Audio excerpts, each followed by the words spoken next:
I wish, Hikari. I wish.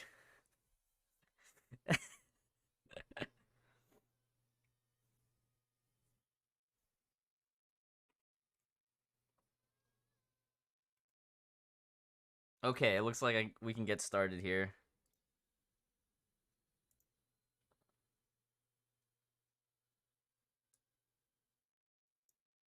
Looks like the others have started, so I will also go along.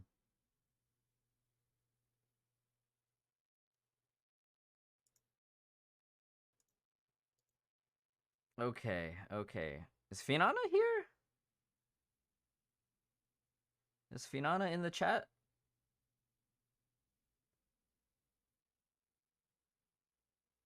Fish is here. Hold on. Hold on.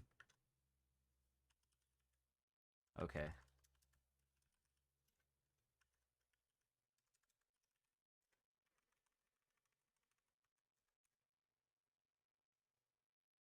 All right. VIP.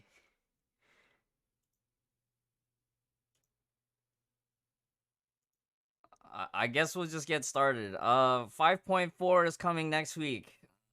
I hope you all are excited. I'm excited. New outfits, lots of new outfits. Bronya has a special banner where you can get part of her gear set while you're pulling for her.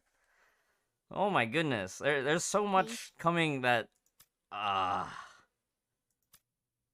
let's actually just jump into the post Honkai. Finana actually did an excellent job in the pre-stream going over a lot of the stuff, but I'm gonna go ahead and rehash some of it. There's APHO2 is the major highlight of 5.4. And for those that have been playing for a long time, at least going back to 2020, I think at the end of the APHO1, a lot of us were wondering, when is the next installment coming? And Mihoyo's just been teasing us, like little bits here and there. And so for us to finally get to the part where we get to experience APHO2, it's exciting. Let me see if I can go out to the battle.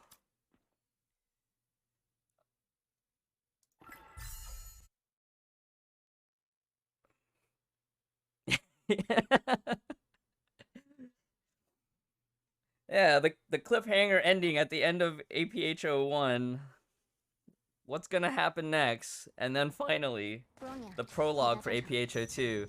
So, the main character is returning for APHO2. Most of his moveset stays the same. There are a few additional things that they added. His hold A, downward strike, and his uppercut have a few more combo hits, and it feels really nice to play. Timido, the ice skater, she acts as the shield breaker for this squad. In a lot of ways, fulfilling the same role as Carol. I don't think I can actually run into any enemies here, can I? The grappling hook is added. I've been playing some other games recently that have grappling hooks, and it's something that's been on my mind, so every time I see a grappling hook...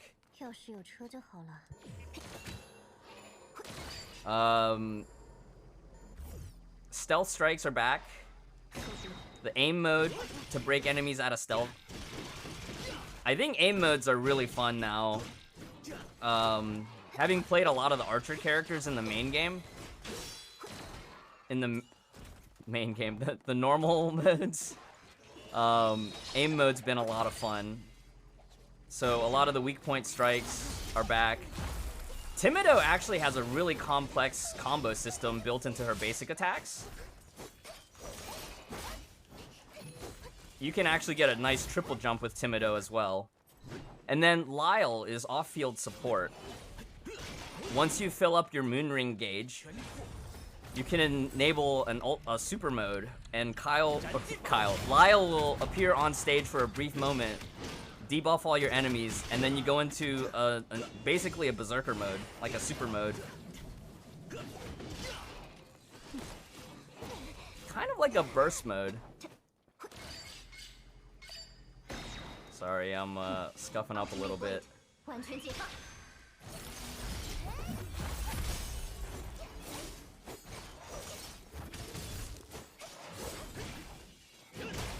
One of the cool features about the Moon Ring too is that as you progress, you'll be able to change the way that it fills up.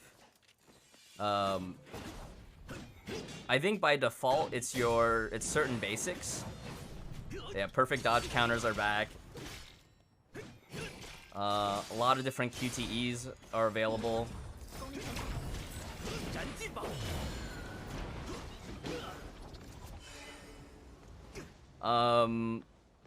Yeah, there's a lot to explore. I generally try to avoid playing too much of anything story related in betas, so for APHO2, I skipped a lot of the intro stuff so I wouldn't get spoiled. Alright. But yeah, I'm looking forward to playing through it, looking forward to exploring all the modes. I know that there's also further parts. I know there's like a huge platforming section that I saw in the CN Dev stream that I tried to get to it, but I couldn't get there in time, so I won't be able to showcase it today. But I know a bunch of the other streamers have done a lot of footage on that. Let me back out. I want to take a look at the outfits now. Let me see here if I click back. Oh, yes. So there's 3 new outfits. Raven is getting an outfit. This will be available in Battle Pass, so you will need to at least buy the Night Battle Pass to get this outfit. It is a recolor of her default outfit. Umbral Rose is getting her Immortal Blades themed outfit. It will be matching Valkyrie Gloria. And this one will be free from the story event. So make sure you play the story event. And then Miss Pink, which is Elysia's maid outfit. This one will be B-Chips, if I recall. I'm looking forward to this one. This one, I'm probably gonna top up for this one.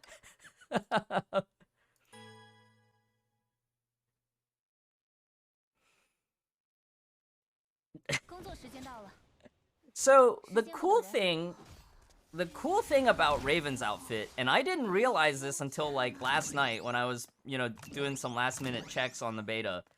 Raven's outfit is tiger themed for the upcoming Chinese New Year, which is the year of the tiger. That didn't click in my head until very recently. I was like, oh, now it makes sense. In terms of effects, I don't think, because it's a Battle Pass outfit, it's mostly just outfit recolor. So all the effects are still standard for Raven. Umbral Rose also, because it's I don't think there's any new special effects, but it does look really cool. But my favorite, of course, is Miss Pink. Her ultimate has a logo. She makes a heart. All her special effects are now two-tone colors instead of just the previous default pinkish and purple, pinkish purple. It's now pink and blue. Yeah, the blue hues, definitely. Let's take a look at that again.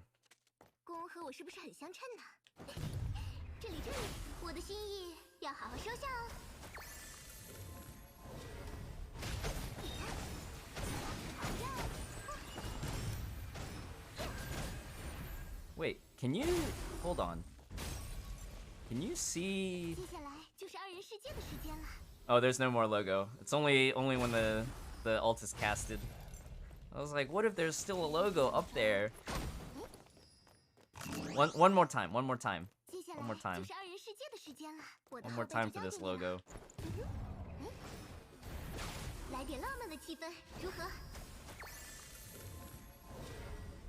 so nice. That's so nice.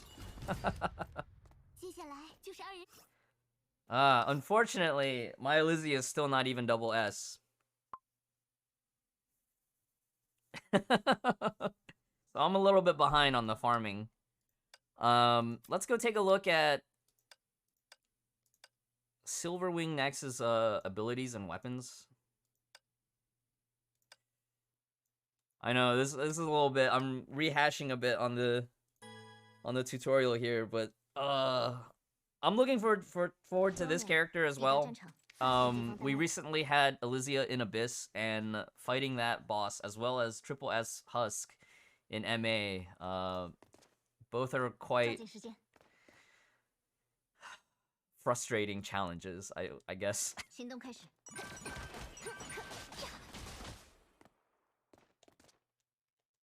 Auto attack is pretty straightforward, right? 5 attack basic sequence.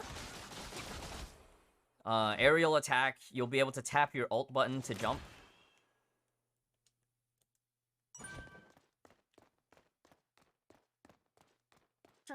And then hold attack for your special attack. So Silverwing is a combo attack character. That probably won't matter too much unless you're reading a lot of the details. Certain abilities and certain gears will buff. All right, let me go through this again. So you can only do your combo attack when you have a full meter. So you can see here, I have to rebuild meter. Hold attack when you have full meter, then you can use your combo attack. Oh, there was one of the funny things that you could do. You could spam jump and attack back and forth. It's not really combat effective, but it is kind of flashy.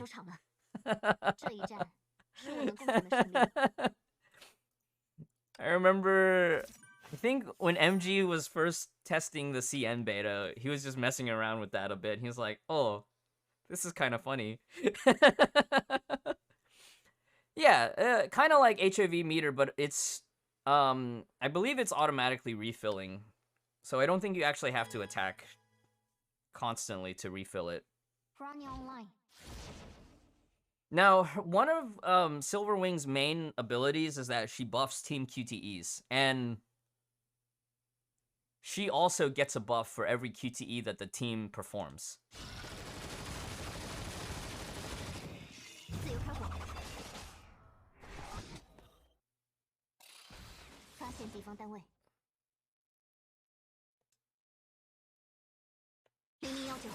So, ultimate, I believe, is 75 SP cost.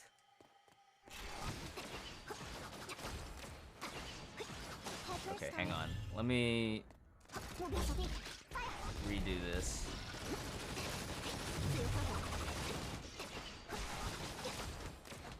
So previously when I tested, I would charge attack before ult, and then ult is, again, hold the ult button, and then after you ult, you want to keep spamming attack. But we'll look at that in the ultimate sequence. I believe there's another tutorial section for that as well. Let me check my notes here. Okay. I think we still doing pretty good on time here. Take a look here at evasion and weapons. So the non-pry version of her main weapon is Falcon Flare 0019. It looks like a more refined version of the Key of Reason, visually. And it's got a lot of passives that are built in to buff Silverwing's attacks. One thing that's really nice is that it is a 0 SP cost even for non-pry. It looks like it will have a built-in gather as well. So that's super neat. It can be very handy on certain stages. ER demo run? Yeah, we'll do that in the post-show. Nice dodge. No time fracture on the dodge, though. But I think she has a bunch of other Sources of time fracture. All right, let's take a look at the weapon. Oh, that's really fast. Let me see if they give me... And then ultimate holds. Hold for alt. Oh, so it looks like they want you to weapon after ult. Alright, let's see here.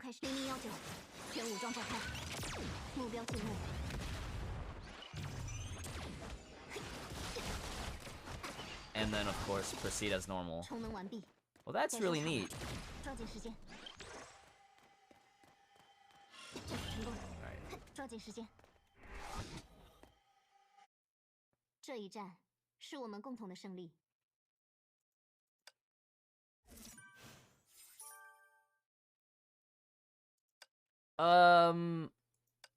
No, actually, Mr. Pac-Man, Crusher 19C is still better on Haxer. I think we've tested it before. There was some specific passives about the Priarm. We can look in the description here. Part of it is the Silver Wing equip. But the other thing too is if you run this weapon on I forget what it was specifically, but we tested it with double Falcon Flare and the damage was still lower. I think having Crusher's own passive ability on activation, or the Crusher weapon active boosting team total damage, or team elemental damage, that was still better. I remember we tested it in beta, and it was like, double Falcon Flare wasn't as good as we thought it would be. You can use Key of Reason. Falcon Flare will still be better, but Key of Reason can be used as a stand-in. Yeah.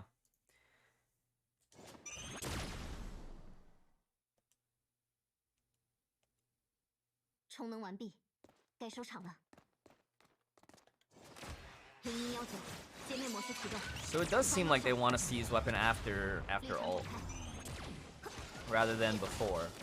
Okay. And of course, as the patch progresses, as more players get their hands on it, they'll refine the rotations and they'll probably figure out certain instances or niche scenarios where like, oh, weapon active before ult here, but ult first there. That was the case with Flame Scion, where in testing we were all certain that we had to get 3 combos out before ult, and then afterwards it was like, oh, we can ult first before Lei-Wen if we were using Lei-Wen Hook or in certain rotations. Okay, let's watch the iChan demo here. I really like this part. The tutorials and the iChan demos have been getting better and better with each version. And so this will be kind of the rotation tutorial. Deploy your drones on Haxer Bunny. Build combo, build stacks, and ultimate for Elemental Breach with Azure Imperia. QTE and ult on Haxer Bunny as you QTE in with Silverwing, and then ult. And it looks here, weapon active after ult, attack, attack, attack, attack, attack.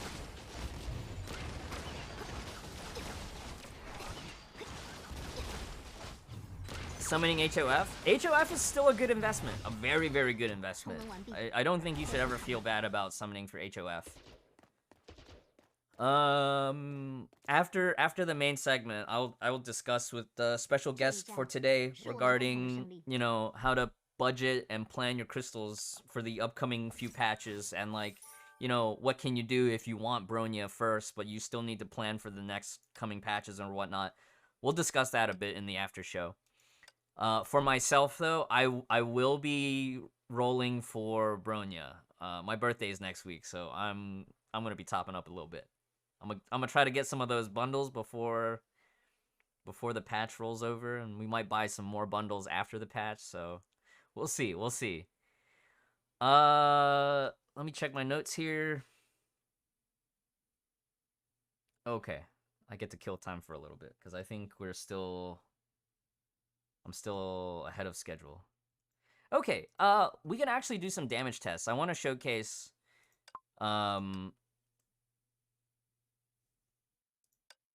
let's see here. if for some reason you are unable to get the rest of her gear, and I think that will depend on, you know, whether you decide to roll for her or whether or not, you know, how you luck sack Silverwing in the first multi or what or not. We can look at some alternative gears for her.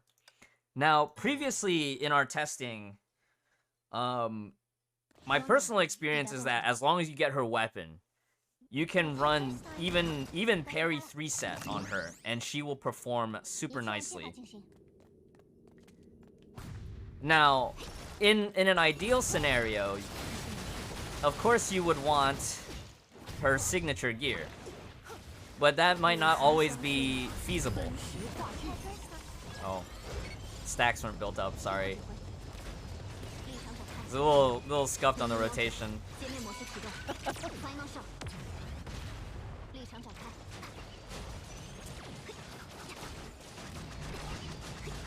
Here, let me reset out of here.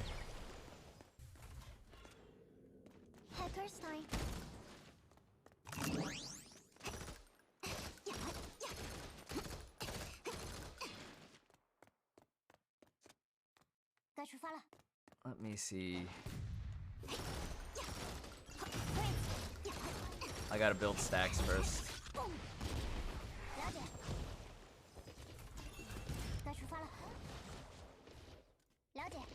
Alright, now we leave, come back.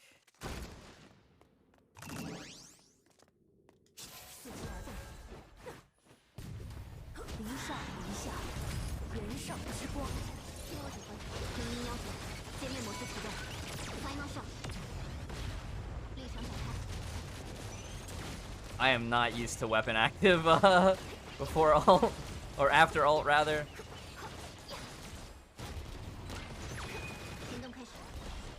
So that's around 2.2 million cumulative damage within an 18-second window, and that's me messing up on the rotation too. But let's take a look if you were to use like free-to-play gear, right? Assuming you still get the weapon, but now you're using parry.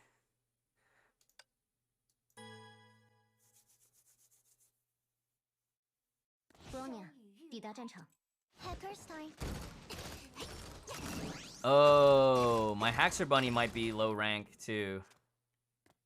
So I'm missing a lot of buffs.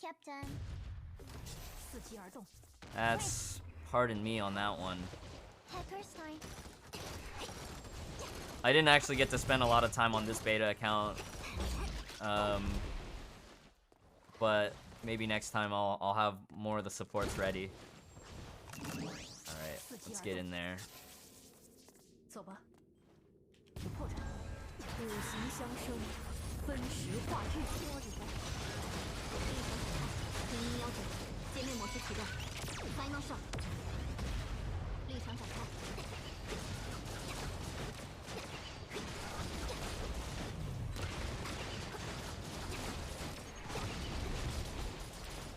Okay, I think I might have spent a little bit more time.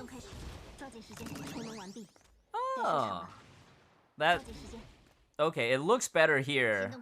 Our numbers are looking better here, but I think it's because my rotation was a little bit cleaner. But you can get away with a lot with even using the free-to-play gear. Let me try with Key of Reason, because I know some of you were asking about Key of Reason. Or let me actually do Domain of Revelation. We can fix this too.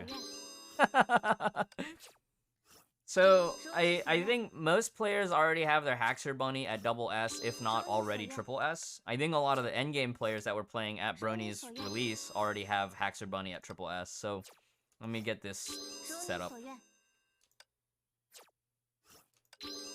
Yeah, I think on average though, most players should be able to get 2-set on Silverwing pretty easily, right? Assuming like the 60 to 80 average for pull, you'll at least get the one option box. So that, yeah, there will be a special banner this time around for Silverwing, where at different stretch goals along the expansion banner, you'll have option boxes and material boxes along the way.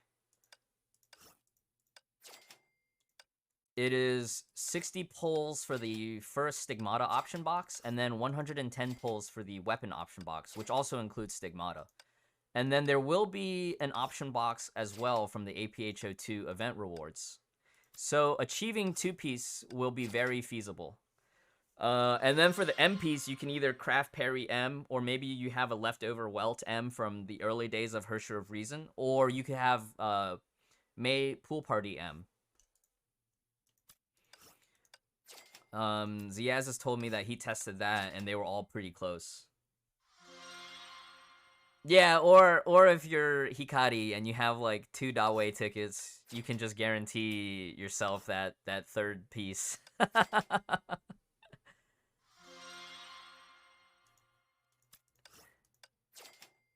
Alright.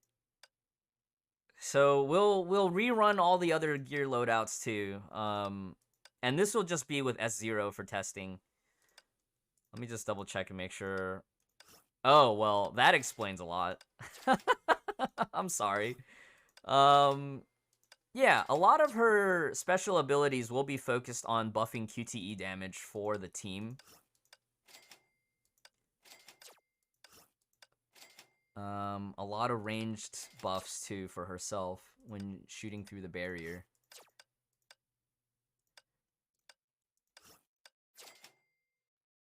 Stealth mode. Nice. So, her QTE condition is other teammates' QTEs.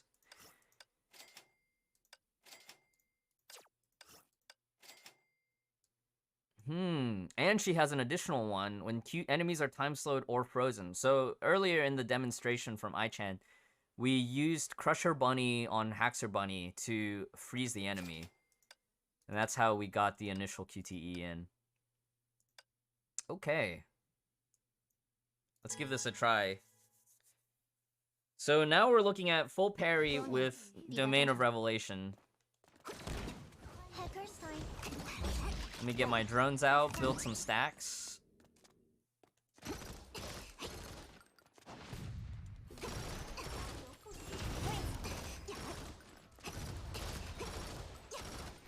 Okay, that should be enough. And then let me wait for the QTE cooldown on Bronya. Usually you wouldn't have AE QTE on. Lately I have been doing a few strats where AE QTE would be on. But that's generally off.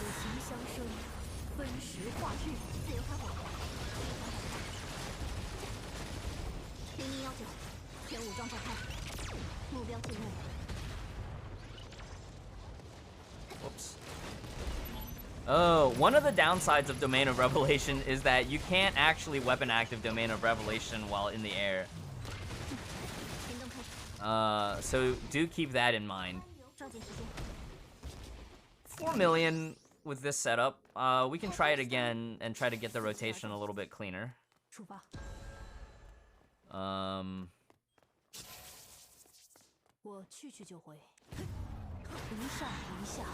Let's see, one more time.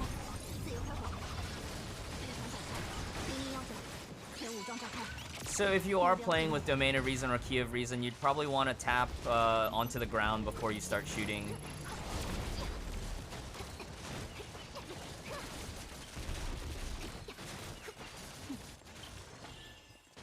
Okay, 18 seconds, 30 mil. Okay, or no, not 30 mil. 3 mil. 3.2 mil.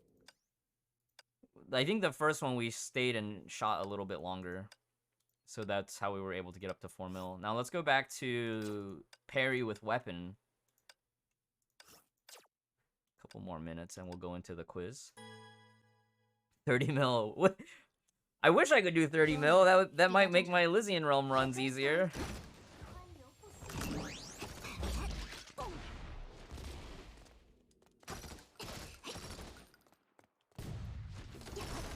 But yeah, overall as an S rank, that's Silver Wing, I would say, is definitely very free-to-play friendly relative to her gear requirements.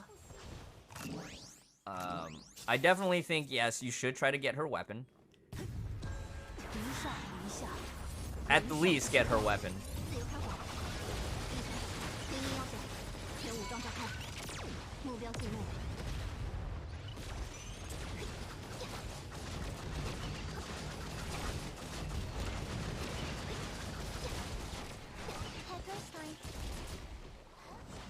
Okay, let's...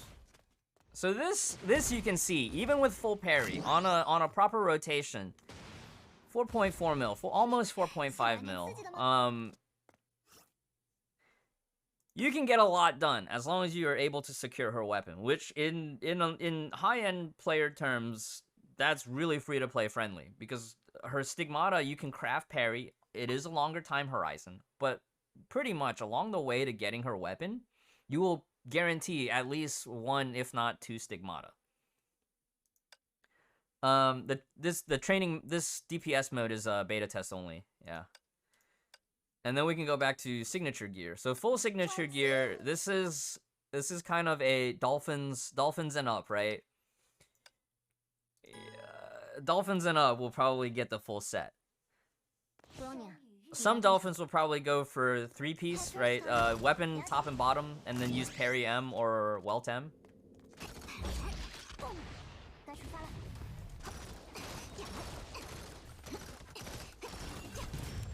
You want a training dummy on live? Well, let me take this time to remind you all that the end of patch survey is available, and you can fill out that survey for 200 free crystals. Alright, let me do this one rotation, and then we gotta go get into the quiz. Because I think it's time, right? Wait, let me check my notes. Okay, yeah. Alright. Don't forget to fill out your surveys, get your 200 crystals.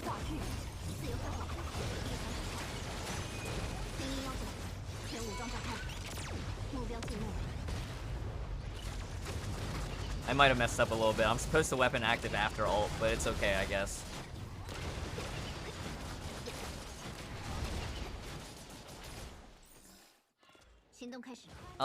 So this time around, 5.3 mil with full gear. 17-second time window, but I think I might have stayed a little bit longer in the after ult to keep shooting. Let me see if it's just 1 piece off, because I think that way... Ooh.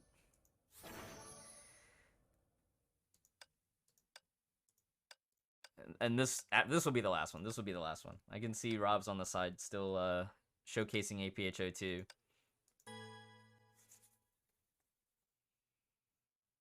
Alright, so this is 2-piece, alright? Top and bottom, and we're using parry M this time. Still signature weapon. And again, numbers will be slightly different than your performance on live, because this is SSS AE.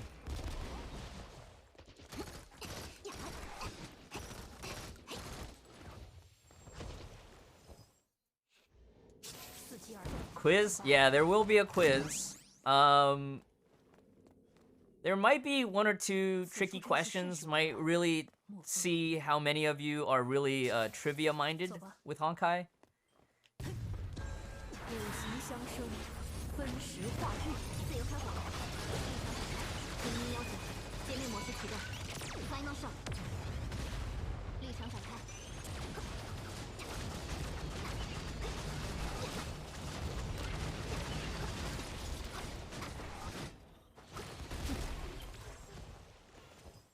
Okay, yeah, this is not that far off.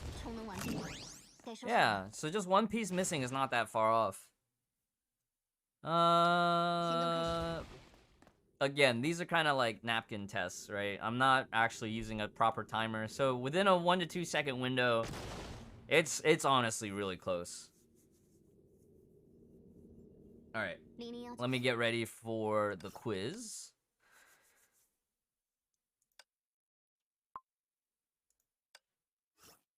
Oh, it is reset on the beta server.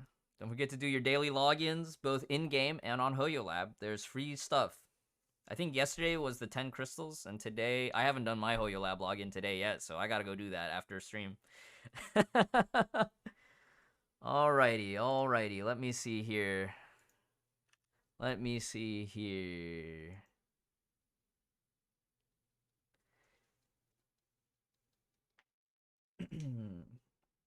take a sip of water.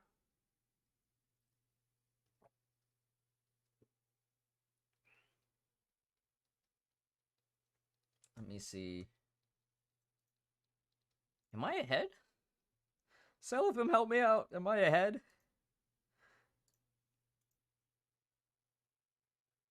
Let me check my notes. Because we might be... I might be ahead. Okay, we still got 10 minutes. So no quiz yet. We still got 10 minutes. Still got 10 minutes. All right, well, since we still got 10 minutes, let's do some review for some questions that I know will be on the quiz. Let's go back to post Honkai 1.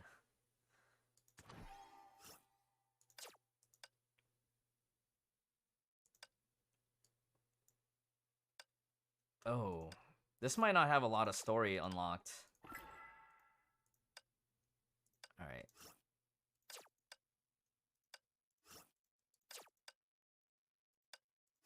So on beta, the reason I'm getting so many of these prompts is that wait.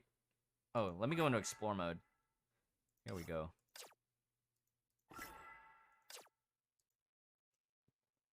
Forgot there's an explore mode. Most beta accounts are treated as if you haven't done any of the quests, so I'm getting all these prompts for that. All right, so this will be quiz review.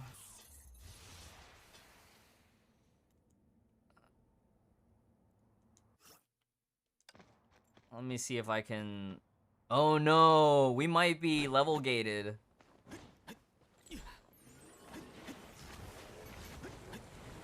Yeah, we might be level gated. I can't get over there. Has Elysian Realm Shop been updated? Let's go take a look.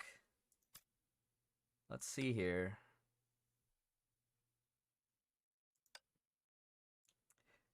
Nothing new in 5.4. Nothing new in 5.4. This all looks the same to me.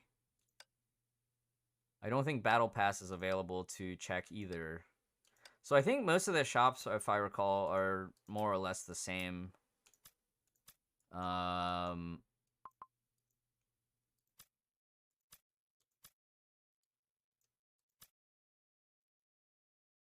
forget to do your Mirage runs every week. I know ether fuel is a pain to farm, but I promise you, if you use your time scroll passes, you'll farm your ether fuel a lot faster. Outfit shop, LTOs are not available. 5.4 BP shards are HT, right? We're actually not getting fragments. We're getting upgrade seals only. So you will not be able to unlock the character by fragments. You will get fragments from the battle pass in the knight and paladin tiers, but the shop itself will be upgrade seals.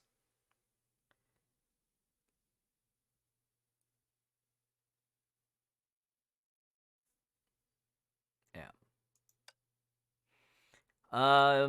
Chapter 28 also coming in 5.4. I know some of y'all that are on social media have been trying to dodge spoilers, or some of you embrace the spoilers. I've been trying to dodge the spoilers. But Chapter 28 will be available. Colostan is not even playable on beta, so don't worry about spoilers here. We will not have any. So many spoilers online. I was dodging spoilers left and right, and then right at the end I got clipped by one, and I tried my best. Quiz now, 3 minutes. 3 minutes till quiz. Dodging all the way. I know. I got hit by one at the last moment.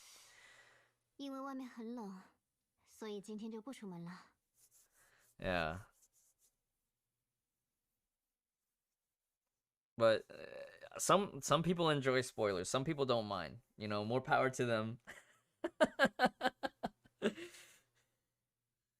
Yeah. Oh, I wonder if I can enter the dorm real quick.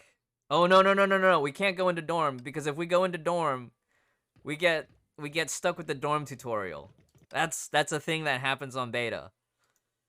That can happen. All right, let me see what else we can review before we go into the quiz. Let's see. If we click on here, does it give her any of her info? Oh, we might have to go into the dorm. Because some of the stuff is like, you can only find the info from the dorm. Carol QTE text? What do you mean, Hikari? Did you miss codes? No, codes haven't been released yet.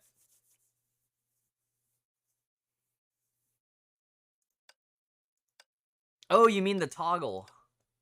No, this has not been fixed yet. So this might be something you want to include on the survey. The QTE for Carol does have a toggle. But right now, because of the way the text works, you will not actually be able to see the toggle switch. There's an on and off toggle. Make sure you include this in the survey. Right now, if you want to turn off Carol QTE, you have to switch the language to CN, then toggle off, and then switch back. The banner is actually not available on this version of beta. It was available on the CN beta, and both MG and I have YouTube videos where we both rolled. I think MG had much better luck on his beta rolls for Silverwing than I did. He was able to get, I think, triple S within the 190 pulls, or at least like SS3, I think. But I was not able to. I barely got like S2 in 190 pulls. And then in Elysian Realm will have 2 new Valkyries playable, Silverwing and Dea Ancora. So Silverwing will be playable. Myself and Ziazis, our special guest for the post show, we'll take a look at that. We'll have a double stream, and then Dea Ancora will be playable. I saw Janiro was doing 150D clears with Dea Ancora. I think he has double S Dea Ancora, so he was having a blast doing that. Most of the stuff, it's okay. Don't worry about it. It's okay. I get a little bit cerebral with this game. All right, I think we're about good for the quiz. Let me just go to the quiz screen, and I guess I'll just wait for the rest. Okay, Milky's actually getting ready to start, so I will also start ahead. Quiz time? I believe so. I'm ready. I see that Milky's ready. Sullivan, do you want me to go ahead and start, or do you want me to wait for Rob's? So I think only 2 of the questions might be kind of hard, kind of tricky, but some of them I'll let you guys guess, and then I might just give you guys the answer, because I know some of them are kind of tricky. All right, Rob's on the screen and Milky's started. We'll go ahead and start as well. All right. The third quiz will be the giveaway. Let chat suffer. Cellophane is saying for you guys to suffer a bit. We might just have a few questions where you guys are just randomly guessing. All right. All right.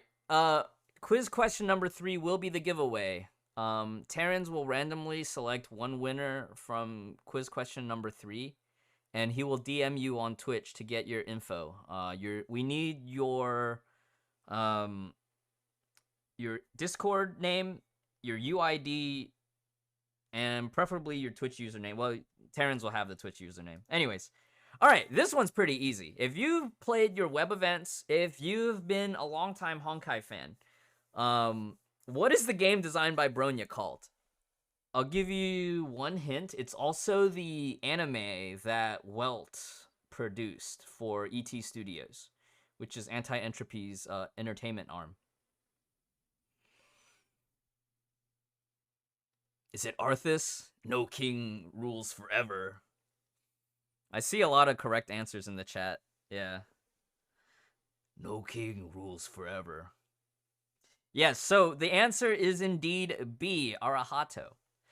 Personally, I would have liked to see Arahato back in 4.5 instead of Wotan. Some of y'all remember 4.5. That was a memorable time. All right, quiz question number 2. This one actually stumped me because it's been so long since I seen this. All right, I guess you guys just start spamming letters, and I will follow along, and we'll continue to reveal. I see. All right, now we're just number spamming.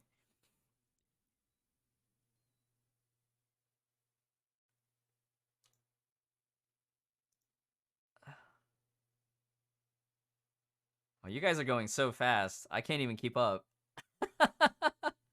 Attila? Charlotte? Michelangelo? Celestial Hymn? Kiana Burst Mode? Who that is? Who's that? Marco Polo? This is definitely not Marco Polo. Okay, I see. Marco M? We know. Charlotte? Is it Charlotte? Charlotte? No, it's Elizabeth Bathory B for your move speed, right? No, it's Charlotte M. Okay. You guys knew. All right. This one is kind of a hard one, all right? This one is kind of a hard one. How many cars are parked in front of Lutos in APHO? Lutos is a store in APHO 1. 3? I'm gonna just let you guys keep spamming. Oh, we did have one answer that was correct.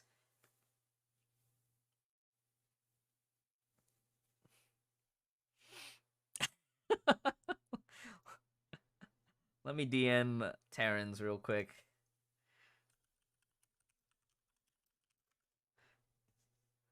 All right, chat has to suffer. Chat has to suffer for a bit. Just keep guessing. Seraphim said, "Let chat suffer." I'm gonna just wait. I'm gonna wait until Rob's reveals.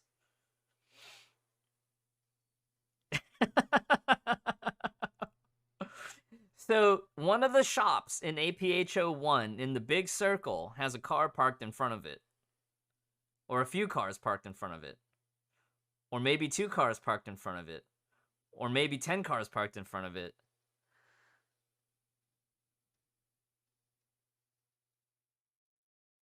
Or maybe a lot of rubble parked in front of it. Maybe there's 0 cars parked in front of it, and this is a trick question. It's all just destructible debris with treasure chests on platforms.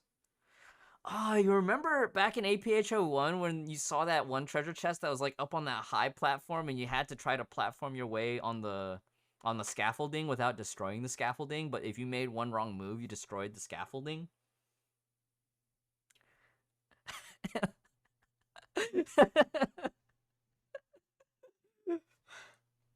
Yeah, you never got it? I think I ended up having to I had to stack up 2 scaffoldings, get up there, charge attack with Carol, and then double jump. And then I only barely got it. That was a hard... Wait, what did MG say here? I need to scroll back up. Oh, chat's moving so fast. Oh, nice one, MG. Nice one. Okay, the correct answer has been revealed. There is only 1 car.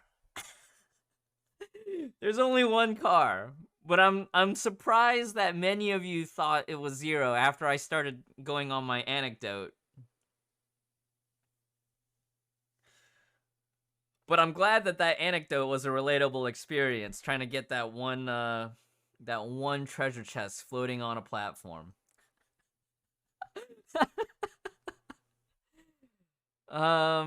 Terrans will reach out to the winner.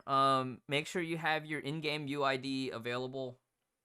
And if you have your Hoyo Lab ID too, that might be helpful, but I don't think that will be required.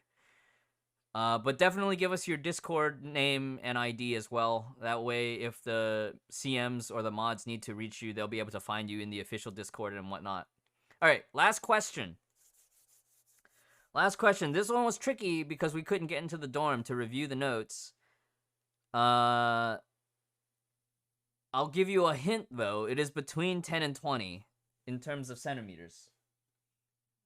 Oh, they've already teased the correct answer. Oops. My controller just fell. I'll give you this one away for free because Rob's already on the screen. You guys can already look on the other screen. This one, I know, this one was kind of hard. We couldn't get into the dorm. The correct answer is 18 centimeters. 18 centimeters. This one's a freebie. I know. This one, we couldn't get into the dorms. I couldn't review the notes with you.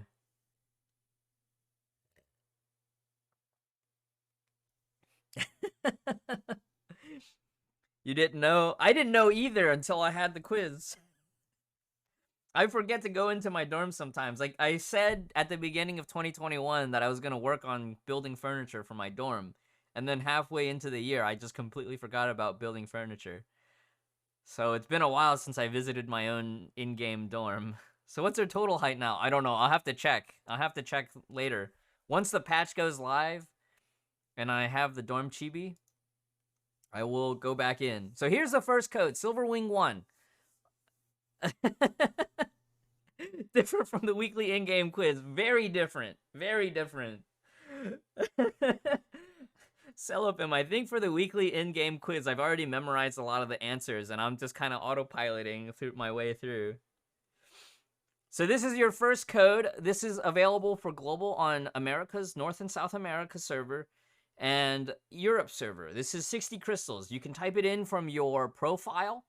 If you go into your upper left-hand corner from the main bridge, click on your name, and then click on your profile, and then there will be a text entry box that says redeem. So you will be able to redeem that code right now. Is it case sensitive? I think it is, but just remember there's no S at the end before 1, so it's only one S. Silver Wing, not Silver Wings.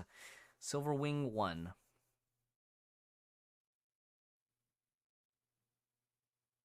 It's not case sensitive. Oh. Well, that's handy. I always type it in caps lock because I never know for sure. Done. So make sure you redeem this code. It is a 24-hour expiration time. 24-hour expiration time. This is indeed the first code. This is indeed the first code. Plug it in ASAP. Tell all your friends. I know some of y'all are saving for this patch. Some of y'all are saving for other future patches. There's a lot of crystals out right now. I know Hyperion Lounge has already expired. So if you missed out on that one, that's unfortunately too bad. But this code, do your survey in-game, play all the mobile... The mobile game? Play the mobile game. Yes, play the mobile game. You will get crystals. Play the browser events. If you share those links, you will also get crystals there as well. Make sure you do your Hoyo Lab logins. You get crystals there as well. Play ER. If you can clear 130D, that's 500 crystals for the week. Play Abyss. The new Abyss cycle is out. Make sure you do at least your participation runs in Memorial Arena. I think it's minimum 10 to get the 100 crystals there every week. And, you know, last resort, you can always top up. But remember, gacha responsibly. You will never be able to clear real mode? Well, maybe next patch you will be able to. Second code in 8 minutes. So, you guys already got this? You guys already got this code? Let me go back to the game. Let me see here.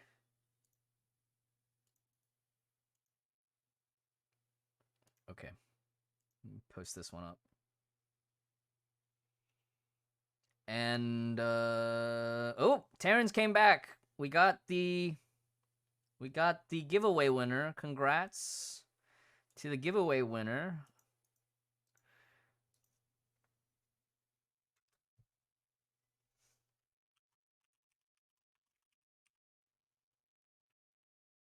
Hold on, let me make sure I got this name correct. Sleep Who. Congratulations, Sleep Who, on 1,000 crystals. We will forward your information. Make sure you also give Terrence your Discord ID in case we need to reach out to you for further info. Let me see here.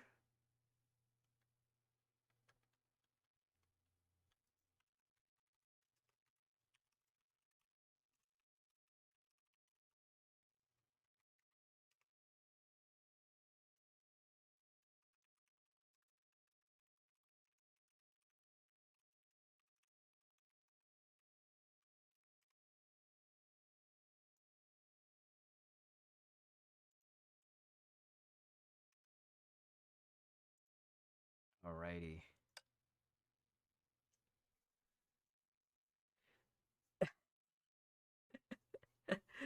Yeah. All right. Does anybody have any other questions for upcoming patch 5.4 before I see if Ziazis is ready to get on the call? Looks like Ziazis right now is doing his Nirvana side stage. What's the new signets? Ooh, that's a good question. I believe it is Sue is getting a new one. I think Eden? Hold on, let me check the archive.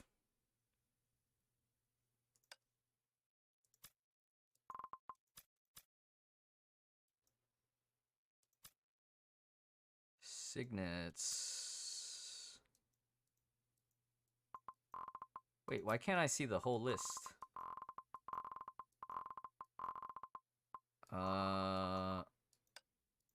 It should be like a collection list, right? Okay. General signets, but then there's enhanced signets, right? So this current patch that we're in already has Kevin and Hua. Oh, it doesn't. So the new signets is Eden, Sue, and Sakura. Ooh, I'm interested to see Sakura's enhanced signets. I actually enjoy playing Sakura signets a lot, especially for characters that you have dodge on demand.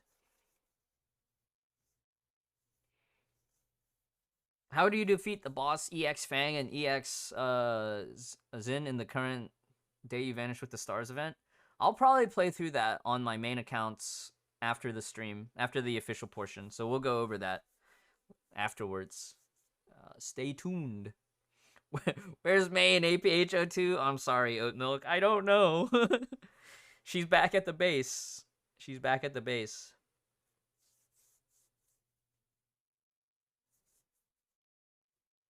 HOV and ER when? Soon, I hope.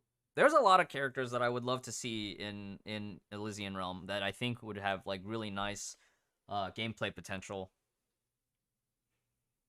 When will Sin Mal be relevant again? I don't know. That's actually a good question for the writers. As far as the Stigmata, I don't think the Stigmata will be used anytime soon. But as a character, who knows? The writers might utilize Sin Mal at any point, and we have no way to predict. We can speculate. We can speculate.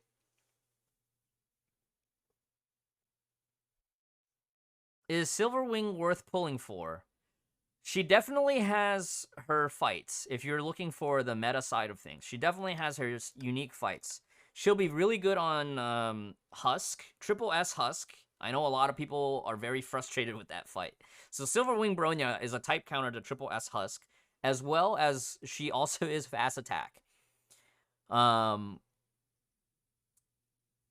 Ice Weather Elysia will probably be her absolute signature fight, because she also type counters the Ice Weather Elysia. She gets the weather bonus. She's type countering Elysia, and she also has fast attack for the soft fast attack targets. BP is not available in this test version. Sorry, Keyblade Meister. Will Elysia bug be fixed? I believe the patch notes said that they were. I have not been able to test for myself. Yeah, we can take a look at the patch notes for a little bit. Wait, this is not. Oh, this one. Let's look at the bug fixes. Oh, they don't have it here. I guess I'll just wait for when the patch notes goes on the live version. Because I don't see the actual patch notes. Some versions will have patch notes in the announcements and some won't. So code 2 time. Great. The second code is APHO2. Redeem it fast. Redeem it now.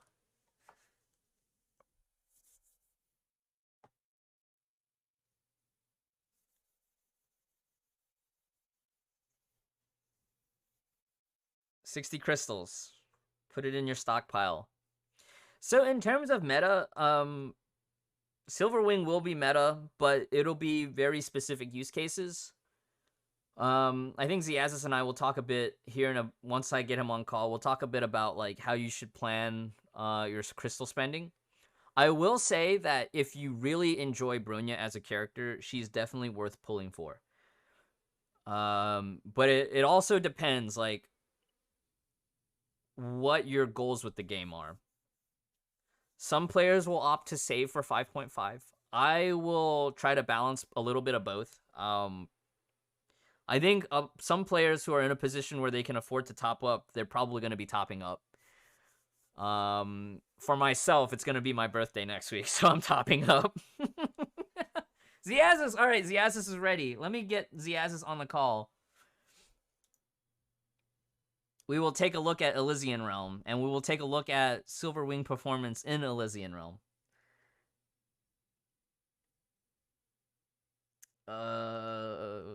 Here we go. Turn down my music, so I... Yo, hello, Fen.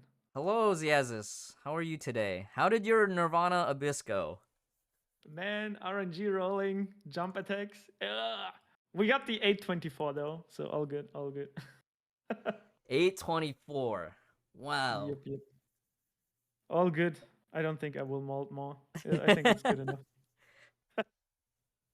If you want to go ahead and open up your screen share, I'll post that up on the Yeah, I'm just starting the game real quick, like the beta client. Hold on. How does Bronya fare against HOD minion boss?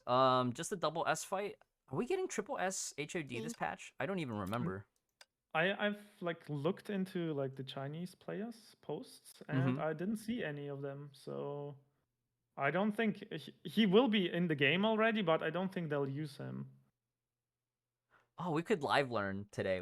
We could do some live learning and try to figure out if Bronya will be good for this fight on triple S. I did try it already a little bit. It's meh. It's meh. So it's like you can use her, but she wouldn't probably. You think with time fracture chaining, you think a lot of people will probably still be using like maybe HT or Flame Scion? I don't even know what we will use against this triple S boss, man. What I think we will be using when he's actually released will be probably the 5.5 characters. Interesting. Not the 5.4. Because it is yeah, because it is still an imagine on enemy, right? So, right. Yeah. Alrighty. I should be screen sharing right now. Okay, let me pull it up here.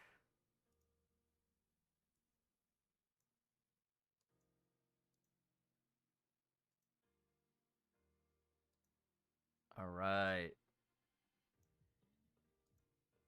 Cool. Very sus.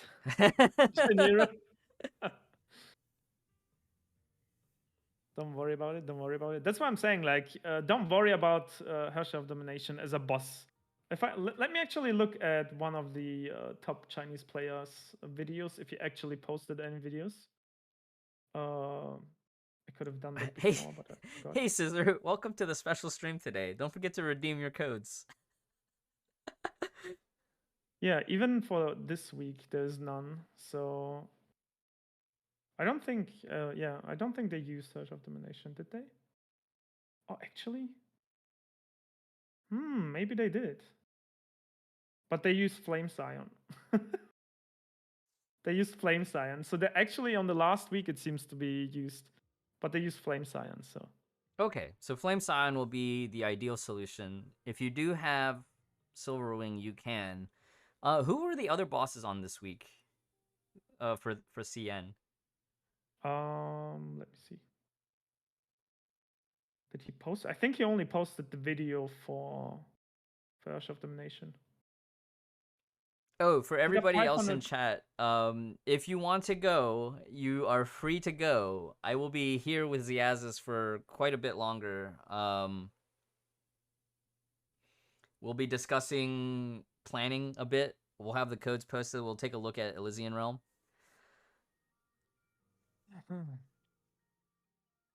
No, they didn't post this cycle yet. Only the boss. Okay. So that'll be interesting when we get there. It'll be interesting to see how we'll problem solve, especially for mid-range players, mid-budget players, I should say. There's a lot of endgame mid-budget players that are still making miracles happen.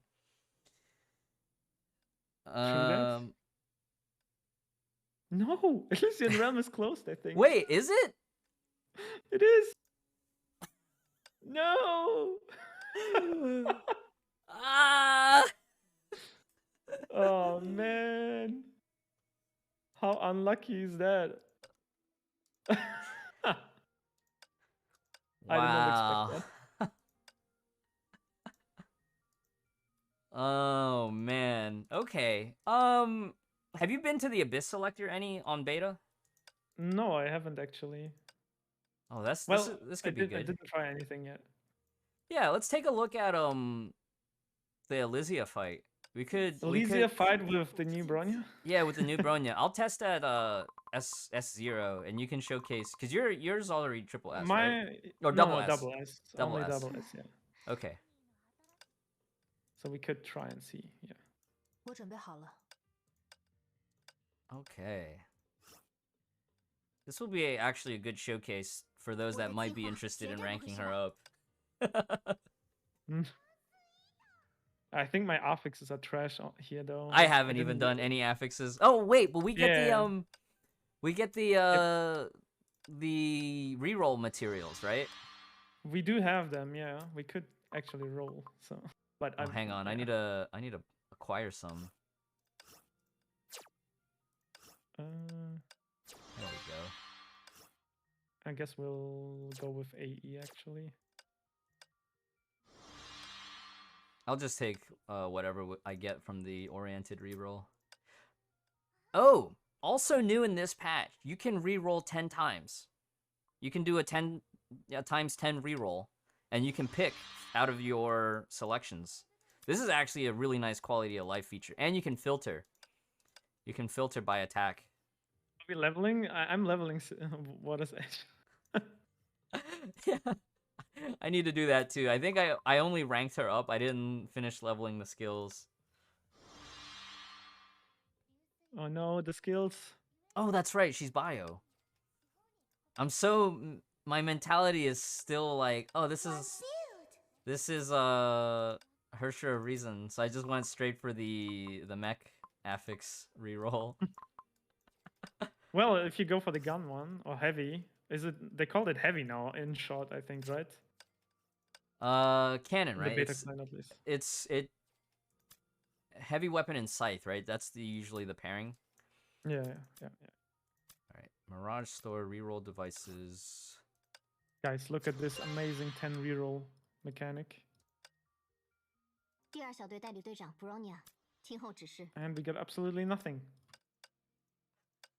Now 10 times as fast. 10 times as fast. Well, actually, let's pick this for now. So when you're all done farming for your G3 stigmata, keep farming those G3 materials so that you can acquire your oriented rerolls. Oh, actually, this one. 20 attack at least.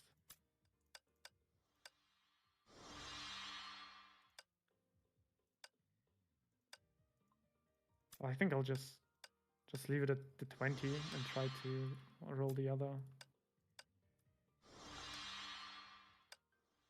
Alright, let me see here. What does that put me in attack? I'm at 1379 attack for S0. And pretty medium affixes, but double attack on both.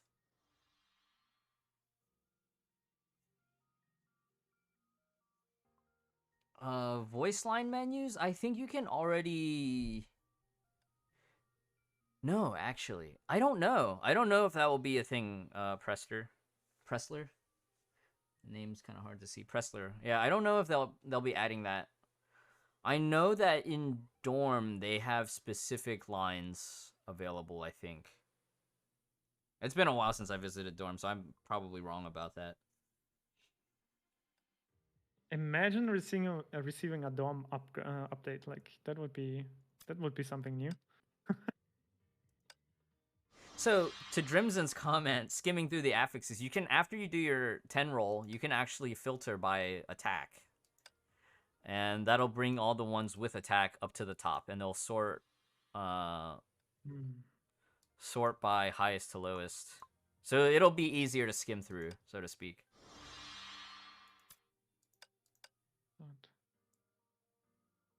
Well, I got another 20 Oh wow. attack. But you still have to skim through and make sure that the attack stat fits for the character, because it's pulling any attack to the top. So I have a 22.3, but it's archers.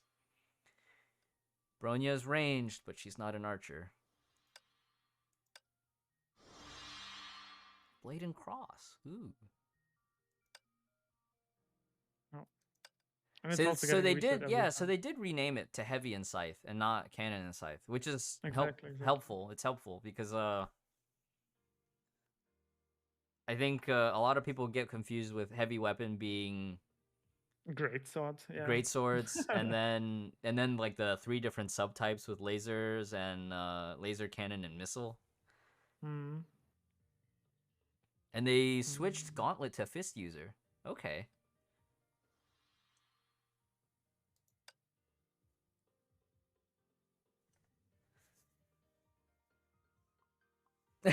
Kuma admits. Kuma's exposed. Yeah, some people do get confused, but Greatsword will be listed as 2-hand. All right, let me actually. I'll wait in the team prep area. All right, so. Oh, I think I'm good. Hold on, let me divine key. Hyper proxy. So usually it is Silverwing is leader in this team, right? Yeah, probably. I don't think AE would make sense. Yeah, it's not enough. Yeah, Silverwing's leader skill is better. Like gives you more damage. Yeah, I would say let's just go in and try. All right. I've not been in Red Lotus for so long. Let me see how it is. Oh, let me finish leveling the elf skills.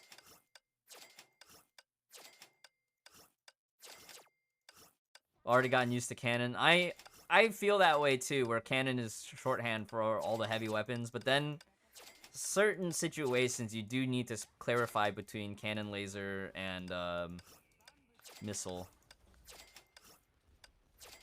I wonder, can I trigger QT somehow? Would Klein be better, maybe even? Oh, for resetting the QTE like the switch cooldown. Yeah, and like triggering the QT. Oh no, you don't trigger. Her conditions are when the enemy's frozen, and hold on. Can I trigger it somehow? Yeah, when enemies are time slow or frozen. Did you have it switched off or something? No, I don't think so. Let me actually. I think I'll start with Bronny. Okay, let me go in as well. Oh, I forgot to turn on my divine keys. Oh,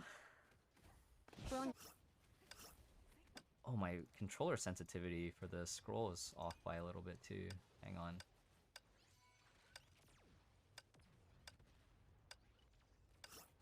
Would we have enough like this? No, we don't. We actually need AE ult. Okay. We actually need AE ult. Yeah, I'm just figuring it out, guys, here. It's not like Yeah, I played this character too much. we are live learning this fight, basically. Live relearning the fight with this character. Oh, forgot to find keys again.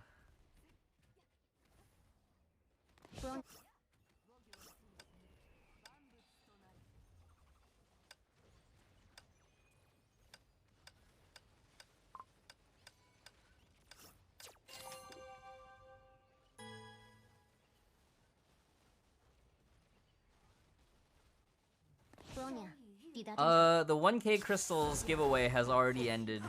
I'm sorry, Natalia.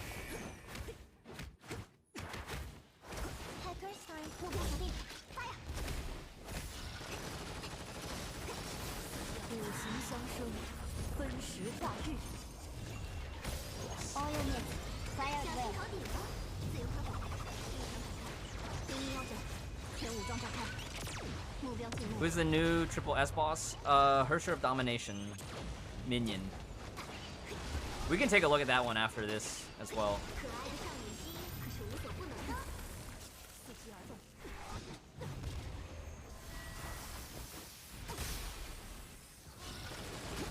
Phase 1 goes by really fast. Did you feel that? Yep. Damn it. I'm not one rotating it. No.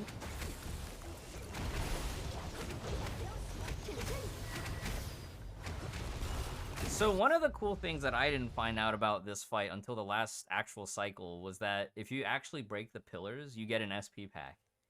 Yeah. So the first time I did it with Hersher of Reason, I was trying to avoid the pillars. I'm like, I want my spins to actually hit the boss.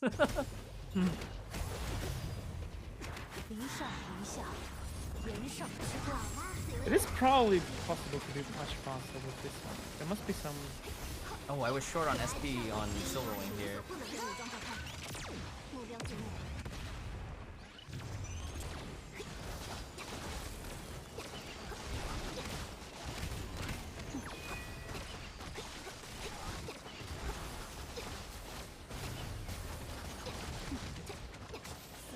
Yeah, so it is taking me a second rotation as well.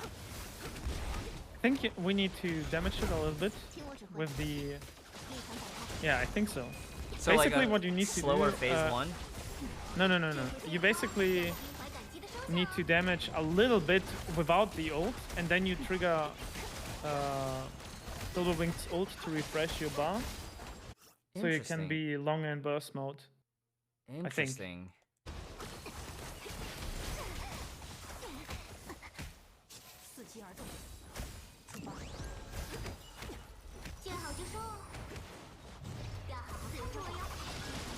Maybe you can just damage this like this a little bit. Oh, do like a half rotation without ults at the end. Yeah, exactly.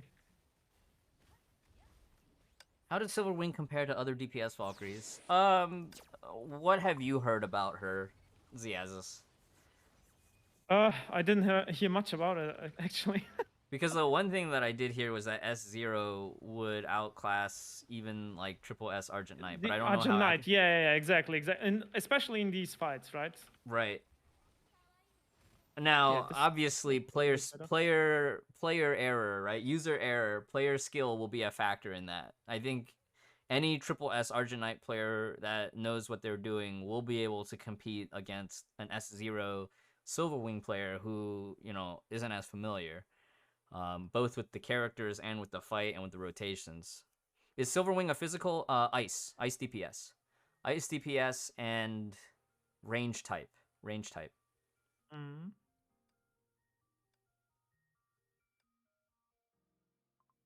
Sati's gonna get Triple S Argent Knight. She is a firm stan of the Argent Knight, of Rita.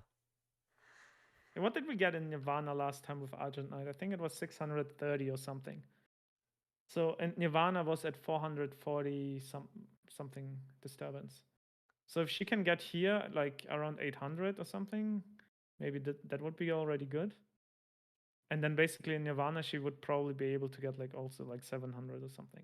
Yeah, I think Red Lotus last time Argent Knight was 670 and up. I think a lot of people were getting 700s with Argent Knight. A lot of them had double S Argent Knight in the Red Lotus top of the Red Lotus brackets. Yeah, and I already got like 760 really easily, like on the second attempt with her. So you can see already how much easier it is to score with her. I'm sitting doing it here with also- my Scuff Rots 600 at S0. So probably can do 700 with S0 quite comfortably too once you refine the rotations. Yeah, as soon as you know what you're doing, you can probably do a little bit better.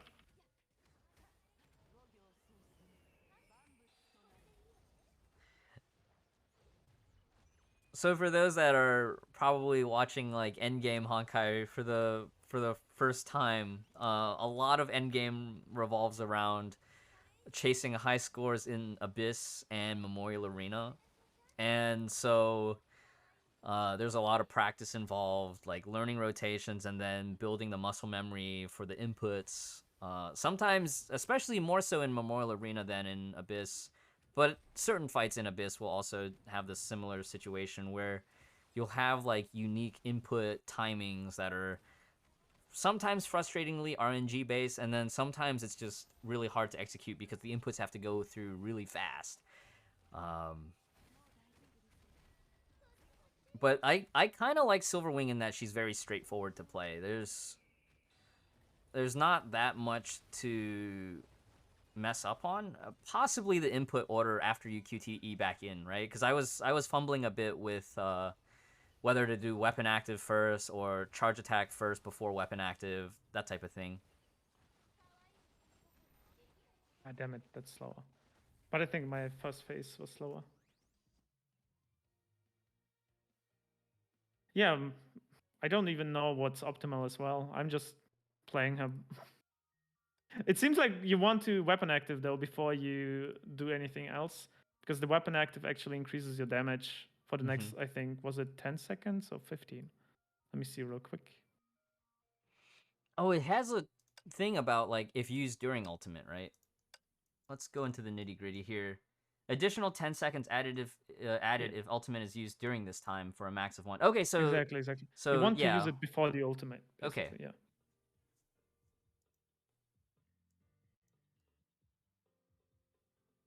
Yeah, basically you want to QTE with anyone, it seems. And if you ultimate, of course, it gets prolonged as well. So that's how it basically works. The weapon active itself, you want to use as soon as you put up the shield of her. Okay.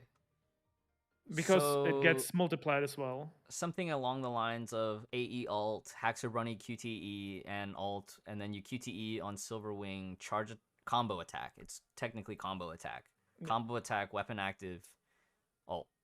And then you can ult or you can combo a little bit and then ult for like prolonged combo. But it depends because you probably run out of your AE buff faster than your burst anyway. We could actually try that. Let's see. I need to actually step out for a second to use the restroom. Thanks again, everybody, sticking around for the post show. Make sure you redeem the codes ASAP. Those are 24-hour expiration. I will be back shortly, and we'll continue live learning some of the new boss fights in 5.4. There is no spending event in 5.4, but Silverwing will have a special banner.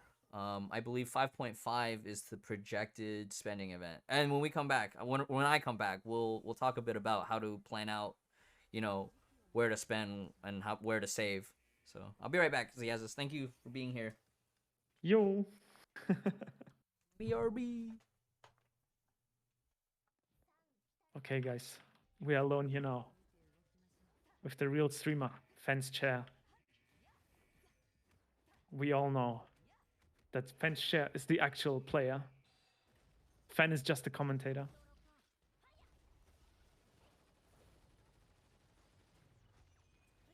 Take over Fan's stream? No. It's the Chair stream, guys.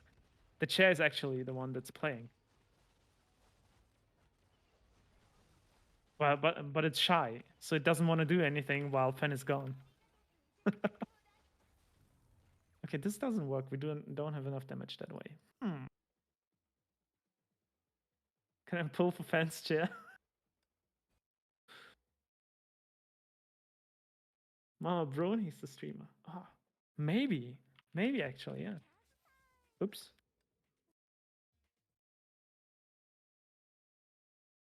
Cherisk Offensia.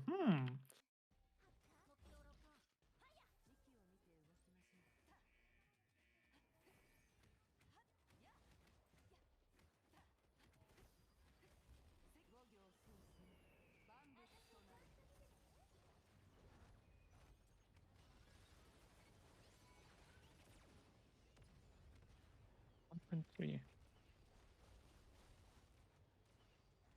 So the rotation with Bronya isn't as complicated as it seems, guys. There's a lot of auto attack spam, especially after you used your ult and stuff.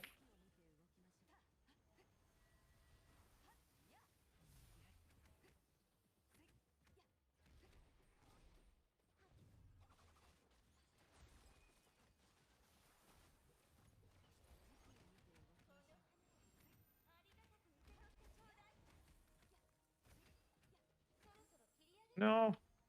Done.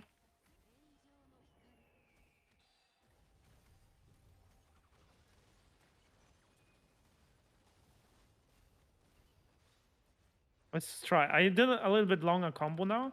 Let's see if what runs out first. AE or our combo burst? Oh, actually, that was a pretty good run already. So I think in Red Lotus you will be able to like 800 plus. My stream now, chair. Nice name, man. Nice name. But this, it looks like she will outscore Argent Knight really easily, guys. The barrier thing is the combo. As soon as you have more than half of the combo bar, like this charge bar at above her HP, you can combo, and that allows you to like that spawns the barrier, and each shot that gets through gets multiplied basically. So basically, this bar here, guys, that you can see. As soon as you have like half, as soon as you're at the half point, you can combo attack, and then you spawn the for 10 seconds. You can see the countdown, by the way. Pretty cool on the shield itself, how long it will be up. So that's a pretty cool, neat little thing.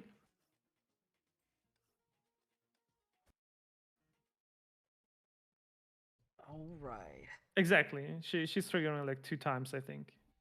Yeah, one of the things I found out from watching Finana's pre-stream was that when her barrier ends and the charge from the barrier returns to Silverwing, she'll actually proc another time fracture when she receives those back. I didn't know that prior. So that might be a factor in any future fights where you need to maximize time fracture. So like SSS Husk maybe. Yeah, maybe. Well, that's only on SSS though. Right.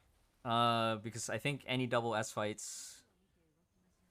No, I mean it's only her SSS skill. Oh, that's a triple S skill. Oh, that's right. Yes. Finana did have hers at triple S. Okay. Should I do it? No. Probably not. Okay. So what is your spending plan for 5.4? Because I know you had mentioned before that you were gonna probably be pulling on the special banner to try to get at least 2-piece for Stigmata, right? Yeah, I'm gonna at least 2-piece it, and I'm gonna see like right now maybe I'm double S-ing Bronya. But I'm not sure because of the Husk fight, right? Because the Husk fight might actually require you. Oh man, I'm doing so much slower. To have that triple S skill. It might require the triple S skill to actually get the optimal score. I'm not sure. It depends on how lucky I get as well. But for now, I'm only planning on double S-ing her for now. Because that seems to be like the best benefit, especially for Abyss, because you get the... Wait, is that H... No, that was SP per second, right? And then you basically save for Abyss, I think. All the other things are basically allowing you to just do a little bit more damage. But this one is basically the one that gives you 2.5 seconds of time fracture after the next scatter barrier gets destroyed. And that might be useful on triple S Husk, right? So I'm not sure yet. But for now, the plan is only double S and save for 5.5 spending.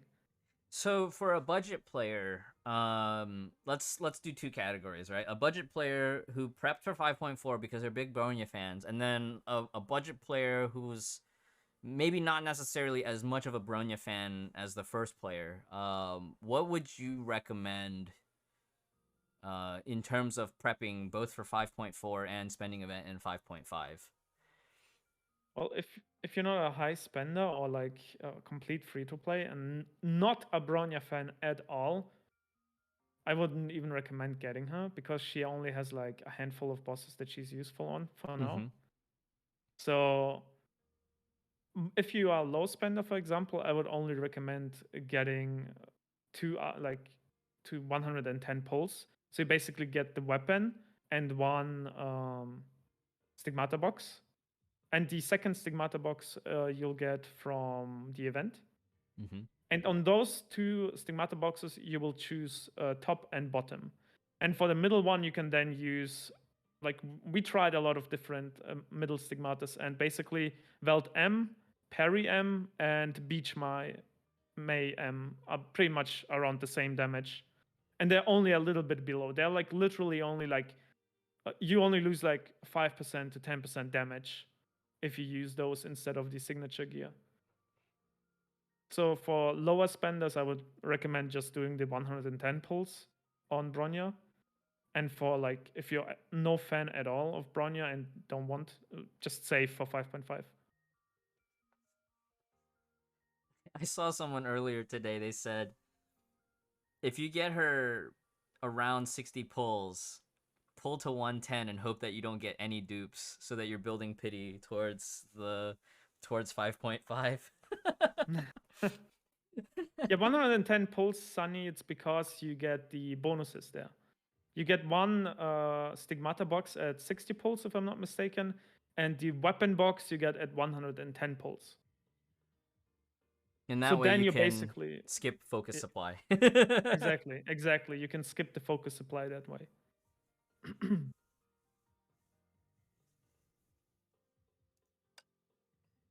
Yeah, that's why I'm saying it's only like for light spenders, basically. If you actually want Bronya, if you don't actually want her, she's not really required. She will only help you on a few bosses for now. For now, there's only a handful of bosses. For example, in MA, she's only used for, like, from what I've seen, she's only been used on Triple S Husk. In Abyss, she's gonna be used on Elysia, and I'm not even sure what the other boss was. Do you think she'll be useful for like fast attack Husk in Abyss as well? It might be, exactly. It might be. But fast attack Husk isn't it lightning bonus? It is technically lightning weather, that's true. Yeah. So but I do remember what was it? Itachi was using for Benares, sorry. Yeah. Oh, Benares is coming back. Yeah, for Benares as well. So these are the two abysses where she will be used. Well, let me try this fight. Let me try this. It's been a while since I've seen this fight. I think the last time I was still using S3 Hersher of Reason. Yep, so basically these are the two abysses for her and only one MA boss from what I've seen. So she's not required, guys. If you are free to play and don't want to spend and want to save for 5.5, you can definitely do that. And you won't suffer too much. Yeah, I remember doing some practice runs before, and even the last time we did have Ice Weather Elysia, Hersher of Reason, which was given for free this current patch, she was still holding up okay up to Red Lotus. And I'm sure at least in Nirvana, like if you somehow find yourself in Nirvana, you can at least clear the boss. Probably be like a 200, 300 score maybe, but you'll still at least be able to finish all the stages. Yep, exactly. What's happening on 5.5? Projected spending event, tentatively spending event, as well as global anniversary, tentatively. More news on that. Stay tuned to the official channels. But just be careful of story spoilers because there's a lot floating online. Yeah. So if you're Don't watching, get spoiled. if you're watching a lot of YouTube channels related to Honkai, just be very careful because there's a lot of spoilers out there. Isn't Global Anniversary 5.6? Usually it's the same patch as the spending event patch, Cloud Dancer. Wait, Cloud Dancer, aren't you in SEA? What do you care about Global Anniversary for? Oh, maybe he has an alt here. Maybe. Really? Cloud Dancer, you're on NA? Oh, you know what? Oh, I'm sorry, Cloud. I'm getting you confused with Dash Slasher. Dash is SCA. I'm sorry. I'm sorry. make a third account. Oh no. 抓紧时间，就当是热身运动。 Oh man. 五行相 I 生， heard, Ben, I heard you have too much hair left. So they want you to make a new account. 飞鹰腰 Oh 准 no. 备状态。 That's a running joke in Honkai is like if you're reset spamming a lot on a boss trying to get the right moveset or the right, you know, opening or whatever, we call that balding. And then you get mad at the boss because you're not getting the moveset or you're not getting your crits. Now you're mad and balding. So now you're One reset, you're one hair malding. loss. Exactly, Zafu. Hackers time. Boom, right. Let's see. 离上离下，人上之光。立场展开，飞鹰腰准，全武装状态，目标进入。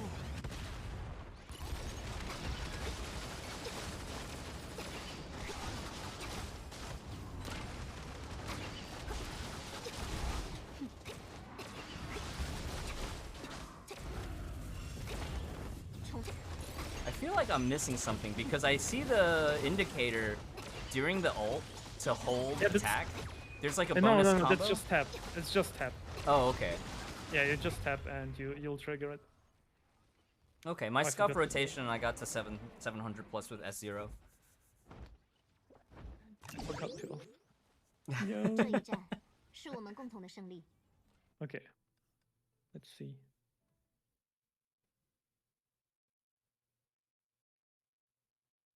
Yes, the barrier also increases the ult damage. It also gets doubled. So you want, of course, to ult in your barrier. Got a question about using the Nyx or the Silver Wing weapon on Haxer Bunny. During the stream, I did mention that previous testing. I remember one of the things that we memed on back during CN beta was like we did double Silver Falcon or Falcon Flare. One on Silver Wing and one on Haxer Bunny, and it turned out to be not as good as we thought it would. Crusher 19C in that setup, Crusher 19C was still better because of the team buff. I think if you only have one of the weapons and no Crusher 19C, you can use it on Haxer Bunny as a placeholder. I think Domain of Reason or Key of Reason, if you're not 81 and up, Key of Reason works as a placeholder on both Haxer Bunny and Silverwing. It's not ideal, but in terms of, you know, if you're in a low budget situation or you just don't have the weapon, that's a workable solution. But keep in mind that Key of Reason... I see 800. You see 800. 800 is possible. Yes. 800 is possible. You just need to refine. And this is with SS0, right? SS0. It's SS0, exactly, yeah. Keep in mind that Key of Reason and Domain of Reason, you have to be on the ground in order to hit that weapon active. So if you're in your ultimate sequence, after you ultimate with Silverwing, you need to make sure you tap your ultimate button to ground yourself before you weapon active. If and when SW reruns, you assume they won't do the special banner mechanic again. I don't know for sure, but it's a high possibility that they won't rerun the special banner mechanic. It remains to be seen when Mihoyo will opt to use the special banner and when they won't.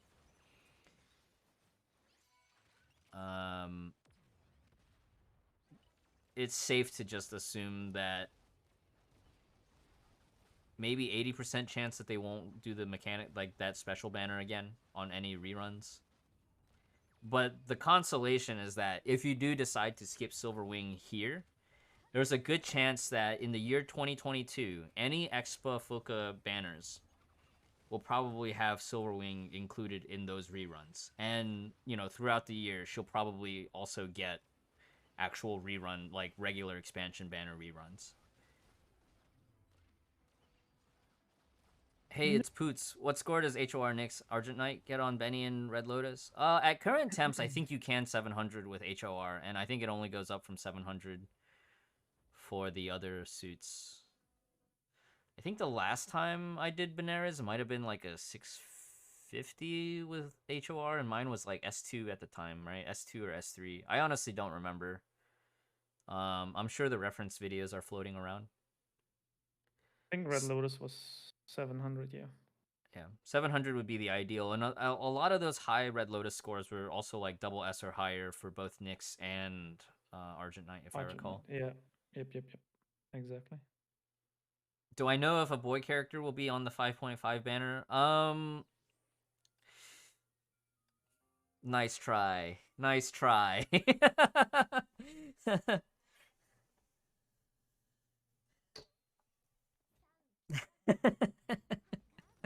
Nice try. Wait for the Star Rail beta. Wait for Star Rail beta.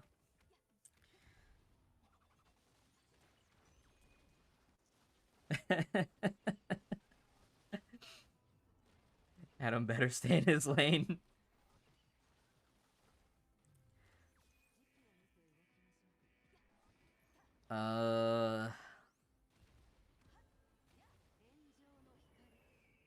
Special banner smells like a thing to encourage first banner spending. It's kind of, in a way, it's reminiscent of how, like, in 2021, a lot of the SP gear for SP characters, right? You had that first time bonus where it was only like 120 pulls and you get full set, but then, you know, either by FOMO or otherwise, like, they don't rerun those sets for a long time, or they rerun them and it's like a non-wishing well banner. I hope that doesn't happen too much this year. I know that 5.4 will have a proper Turgenev banner, though. There will be a Turgenev banner with Wishing Well, if you've missed it. And Ozlog will make a rerun with Abyss Flower. Tentatively. Subject to change, but tentatively, that is on the banner schedule. It's a close to 800, yes. Isn't Focus Supply better to pull her gears? It depends on how lucky you get in the expansion banner broadcast. In this case, if you are pulling for Silverwing, if you pull under 30 pulls, starting from 0 pity, and you pull under 30 pulls, or wherever pity you're at, and you pull her under 30 pulls, and you're far away from even the first option box, then go to Focus Supply. But if you're kind of like average pulls and you already, and it takes you more than 60 pulls, I would say, like, even if you're at 50 pulls and you get her, I would finish the 60 pull and get at least that first option box. And then you can sort of, like, how lucky do you feel? Like, because if you feel like you can get the weapon and another Stigmata piece under 30 pulls in Focus Supply after getting her under 60, then go to Focus Supply. But if you feel like it's a little bit too risky and you're risk averse, and reasonably so, because you don't want to waste crystals, you don't want to feel like you wasted crystals, then just stay in expansion banner and go to 110. Yeah, 800, you can definitely 800, but hey, it's Poots. Ziazis is testing with a SS, so it's a double S Silverwing on Ziazis' footage. Yes.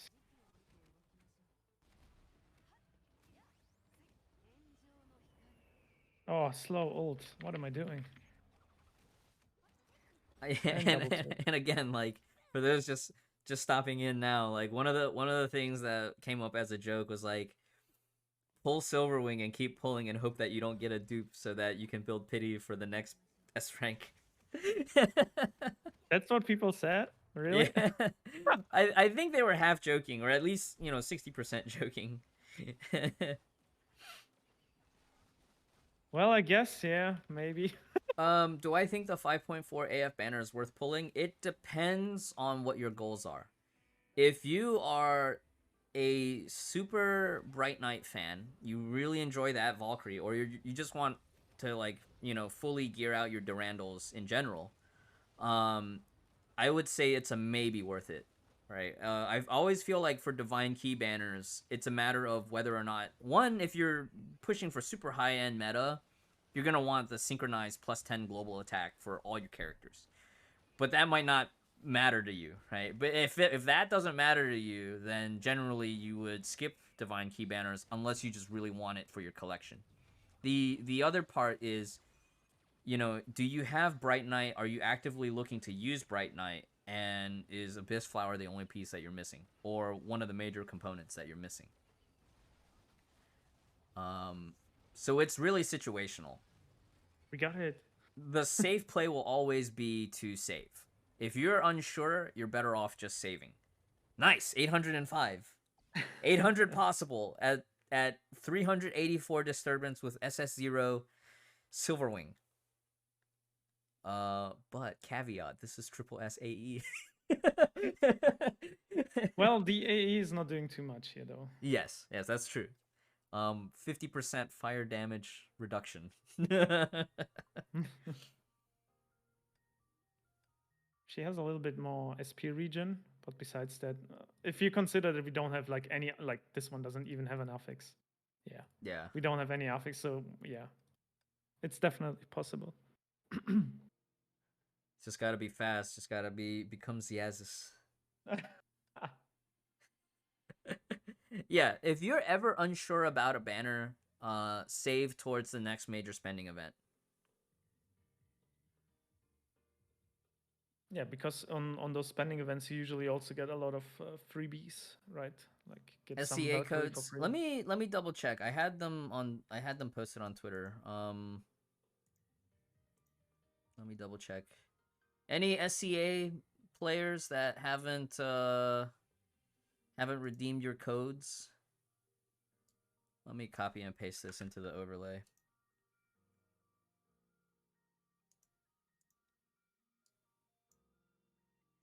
Oh yeah, congrats again to Sleep Who.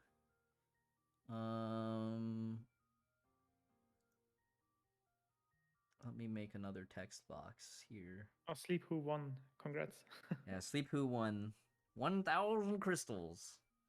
Hell yeah.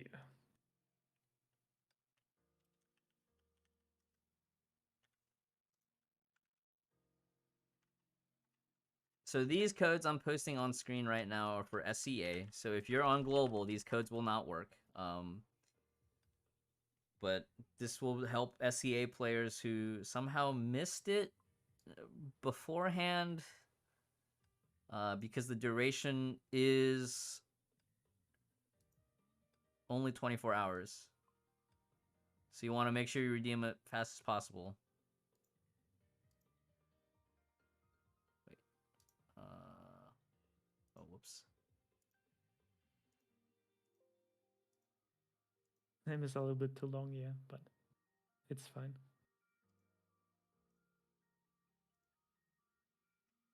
Then let me resize this.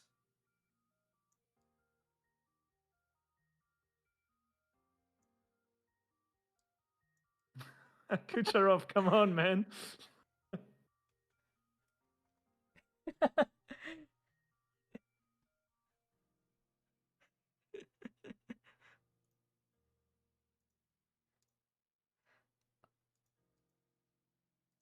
Yeah, the codes were not big enough.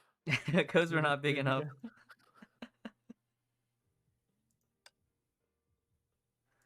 Do you want to take a look at triple S HOD? Triple S HOD, yeah, sure. Let me see. Alright, I'll just use 2-star Siren. And probably... I guess HO Flame Scion on beta starts out at S0, right? I'll just do an S0 test. You can showcase a higher rank if you want. Can I show off the triple? Yeah, show off the triple S. I think that would be awesome. Let's go. Oops. Let me make sure the Siren is fully leveled up for S2 or 2-star rather.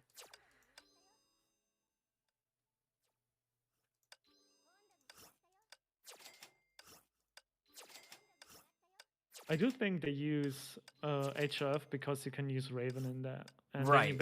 That makes a lot of faster, sense. right? You can save a whole segment because of the execute range on the last part. Do I know any of the details of the CNY goodies? All I know is that there's probably going to be a login event when it lines up with actual CNY. At the end, like middle of 5.4, I think they covered that very briefly during the Hyperion Lounge. So there will probably be maybe like 1 or 2 web events and maybe the lobby, but the full event might like persist into 5.5. With CNY crossover with spending event, probably help you prep for the spending event. I think that's probably what will happen. Ziazis is screen frozen. He's alt tabbed probably. If no, I'm evolving right now. Oh, okay. Oh, it's because I alt tabbed. That's my bad. No. I'm evolving, guys. Don't worry. You didn't miss anything.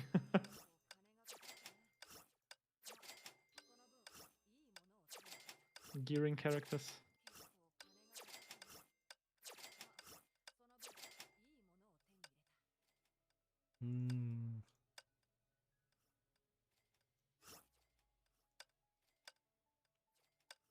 Do you think Avo M would be useful? Well, I can do the test without Avo M. Avo M on AE maybe? Situational, right? Maybe. It's a maybe. Yeah, especially if you have S0 maybe, yeah. For a little bit more SP region.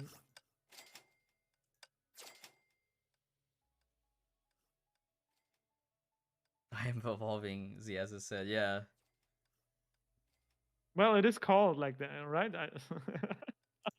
It is, you're right.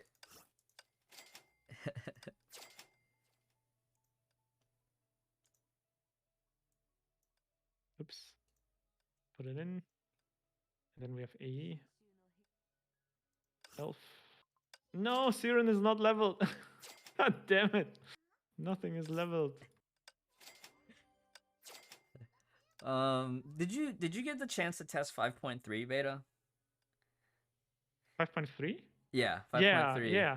But I didn't test for too long because we didn't have anything available there. Right. Like not even that was a very interesting setup. So for those that don't know, most of the beta tests are built off of the SCA client. And the English client is usually the SCA test client that Global also gets access to. But for a 5.3, the CM said the tech side needed to test something very specific. So we actually had separate regional server clients for 5.3. But unfortunately for those of us on Global, there was a lot of things that were missing. Either story progression, there was a lot of stigmata missing, and then there was a lot of currency, like in-game resources and currencies and supplies that were just missing. So anything that we usually are missing, we would normally go and craft on our own, but we didn't even have materials for that. Yep. So it became a really, really weird test cycle. So what were your thoughts overall about 5.3 as a patch? I had fun, but I also struggled at certain points. Well, considering the events that were up, it was which point was really interesting. Like it was a repeat of events, so it wasn't too interesting story-wise for us at least, right? Because we both played the story already. Right. So, but for the newer players, it was probably really interesting to have some kind of Captain Burst a little bit, insight into that, which was probably fun for them. I think the recurring feedback for the faction wars is always like, the ceasefire time. The ceasefire time. How have you been enjoying Carol's usage? Because my Carols are still like 50 fragments short of double S on both my accounts. Well, I did pull for triple S, right? So I Day did one enjoy triple using her. S. I did enjoy using her because she helps you so much with the shield destruction. You literally destroy it with like almost one punch. Literally, you see like an enemy with a shield, just one punch it, and it's gone. Did you It's expect any of the additional uses for her stigmata that came up, like Paganini M on elemental fights as well? I did not expect it. Like I thought of it, maybe it was usable because it has a shield. Like it's just shield damage. It's not like it's physical shield. So I was thinking about it, but at the same time, I thought maybe you would lose out on damage somewhere else. But 50% is just too big. That's why it's still usable. It's crazy. It's crazy how good it is. Yeah. What were some of the fights that we used it on? I know On the wolf in Kasumi MA. was one of the ones. Oh, MA Wolf. Right, because of As well, the yeah. phase 2 right after transition, there's a long elemental shield that you need Exactly. shield damage for. And Kazumi as well for Kasumi, elemental yeah. teams. Yeah. For elemental teams, those were the two that we used it on. That was pretty cool. Allowed for like a few seconds gain. It was pretty nice. Every second counts on the competitive side. Exactly, especially in MA. That's what it's all about, like gaining the seconds there. More of Carol being used in the next few bosses in the coming patches. Yeah, I even think this current week with DXY, if you are in a more low budget situation, Carol can be quite helpful for DXY because DXY is definitely one of those. I don't know if you had to do any play testing with Scuff Strats this week, Ziazis, but one of the things that I tried was like, all right, what if we ran Carol on DXY? And it's like you said, one punch and the shield is down. And yes, Carol with F2P gear is quite powerful. I was surprised. This was one of my first patches where I was even able to get 0-second kills thanks to Carol. Or 1-second kills. 0-second? Yeah, it was 0-second, right? 0-second kills with Mobius on at least 2 bosses. Carol ult at the start. And you can mix and match too, because I ran both times. It was like a different loadout. So JSTTM Newton B on Lightning Empress, and then Candy May Newton on Carol, and I've also flipped that around where it was JST Newton on Carol, and then Candy May Newton on Lightning Empress. A little funny how like one time it would work one way, and then the next time like I'm short on damage, so I have to. Oh, I'm missing a candy drop somewhere. Yeah, not collecting the candy drops is hard. What are good options for Carol if you don't have Miracle Kissy Pillow? Cosmic Duality or Nebulous Duality works. The Key of Sentience. Key of Sentience works. Grips of Taishuan is always a classic. And then last resort for free to play can be Ranger's Gauntlets. I think any of the craftable, well, the cast 2 Nekos is always like a generic filler piece that you can always rely on. If Jade Bloom does come up in Time Capsule, that is also pretty useful for support, especially in MA where you're likely going to be picking up a health pack.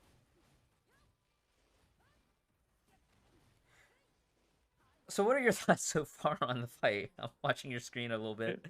I have no idea what I'm doing here because I didn't try too much as well. So So this is definitely a very like triple S specific mechanic, because I don't even remember this one existing in the Abyss version, right?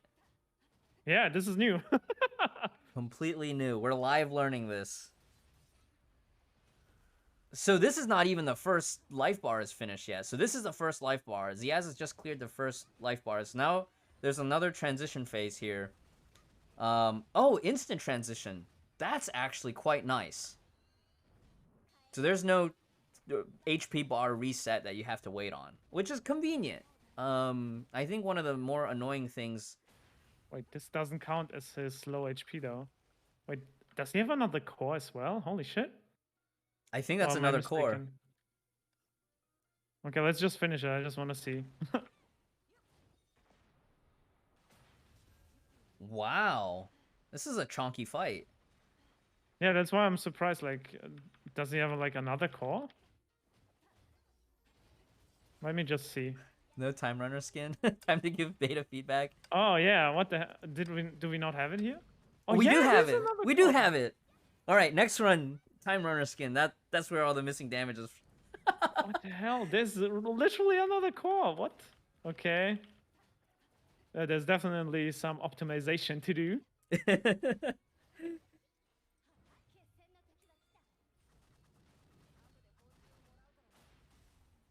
Yeah. Okay, 46.5 on a first run. That's not bad. There's like 1,000 points missed. Yeah, but you were live learning the fight, so with the minimal optimizations, that's still pretty comfortable, you know. So we can expect S0 should probably be able to achieve that as well. I think comfortable for S0 after optimization should be at around that 47.1 to 47.3 window. Yeah, exactly. I think at least 47 something you should be able to get with S0. But if you want to just button mash, you can still get all the rewards. All the rewards, yeah, for sure. We just did like completely unga bunga here, man. Like no optimization whatsoever. So it does work. So you can still do it. Well, I did use a triple S one though. So let me try with S0 here. Ah, no, I need to go into training, not into the actual. Oh, that's right. Same here. I went into the actual. They did change actually also the arena, I noticed. Oops, did I go into the same thing again? Oh, for like double No, S yeah. to triple S? Yeah, so triple S feels like the Abyss arena, right? No, it's like the story arena. Oh. Oh, there's even a first phase where you have to clear ads. Yeah, that's why I'm like, I don't know what to do with them. And then there's like key spawns. So I bet there's gonna be like a lot of like weird time fracture things that are gonna be. Yeah, exactly. Split second, then, you have to get it right when he spawns, but not a second too soon and not a second too late. I can feel it. Charges around, like, ooh, holy moly.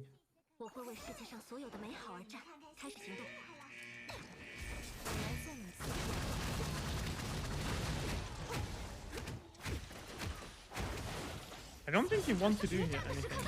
Yeah, I think you wanted to dodge this with Raven. Because if you dodge that with Raven, you get the time fracture. I see. And there will be a circle marking it, but if you're in a time fracture already, it might feel a little fast.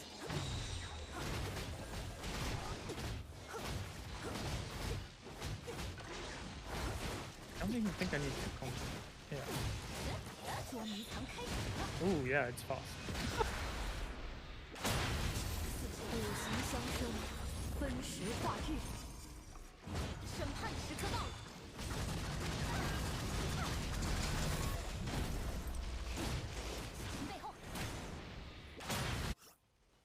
Okay, I messed up already. But let me see if I like go through the fight first.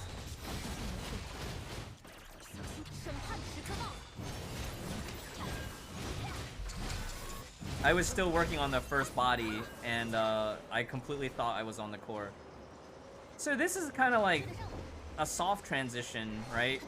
Almost feels like an MMO boss style transition for the first core.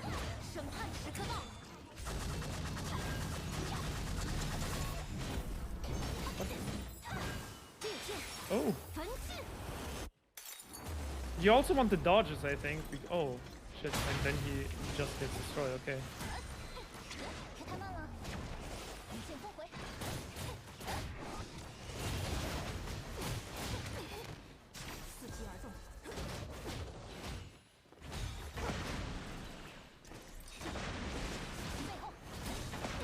Oh, right, to farm SP. That makes sense, yeah. Uh-oh. I lost my dodge rhythm.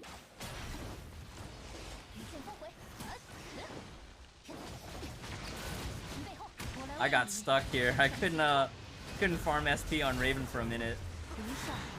A little rough.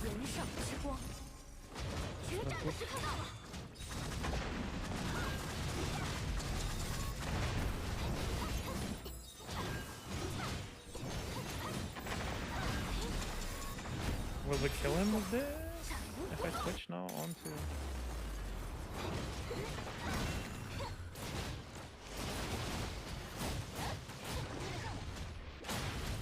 No, almost. Okay, well. Yeah.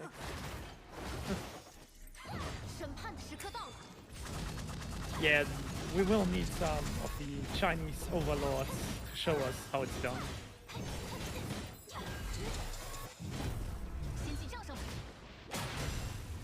Wow.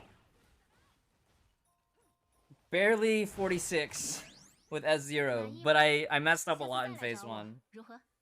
I think that transition thing, like you were saying, so if you want to be a super pro gamer, you're going to want to maximize dodges during the transition. Because I think farming Raven will be definitely a challenge point for most players. I think like Defi even on like getting the Jizo dodges during the Jizo transition, he was just like, you just gotta practice. You can do it. Yep. I didn't get that dodge as well. Ooh. And then I think I was over damage on the first core, but I did struggle a bit to get SP on second phase. And then I lost my dodge rhythm on that second phase. So obviously quite a bit of refinement there too. I almost felt like there was probably one segment where you could probably do ult first on Flame Scion after the swap in. Could be.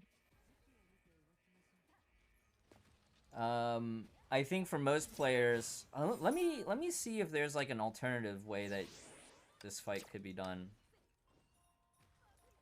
Well, that can be our scuff strat. Why there's two screens? Ziazis is here on the call. He's our special guest for the post show. Hello. He's one of the top players on the EU server. And we're live learning some new fights. Warjune, welcome.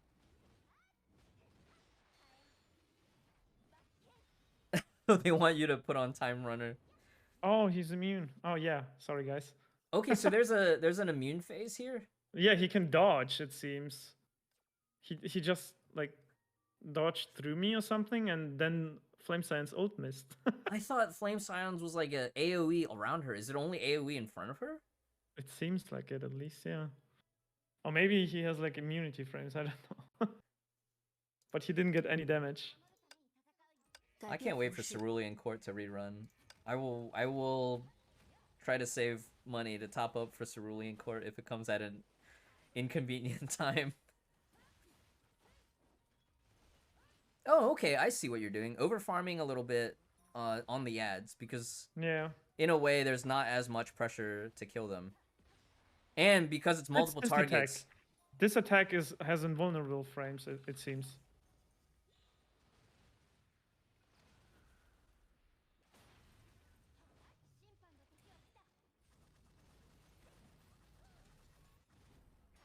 This is overkill, okay. Okay, I see. Right there, what if it was like you finished it on the combo so that you could... Oh, but he has iframes here too. Yeah. But you can get a shit ton of dodges here, it seems, which give you quite a bit of SP. That's super good, especially for Raven. I don't know if this is worth it. But you need some kind of ult here, I think, for the extra damage. But maybe not I see that yellow bit of iframe there too during the transition. Yeah, what I think, it's actually not worth using AE there. It might be a Raven thing.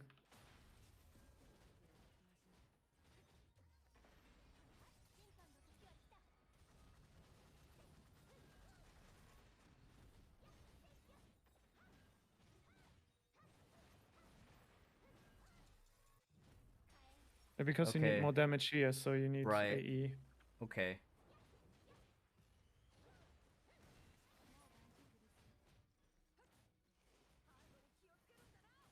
I definitely feel like AE QTE on is convenient for this fight. Because I know a lot of times, like, the AE QTE is super situational. True, true. I'm not even sure if it's useful here, because it didn't do much.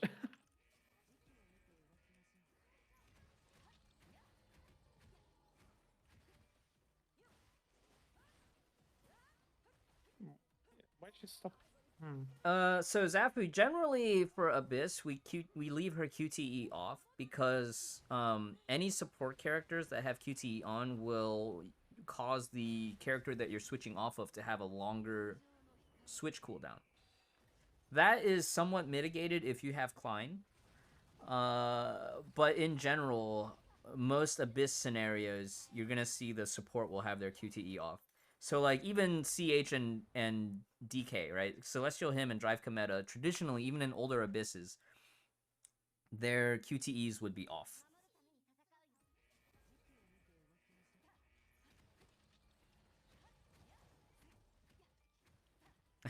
Part of the reason I started running Klein and Abyss too is just so that I could make mistakes, silly mistakes with my rotation order and still be covered.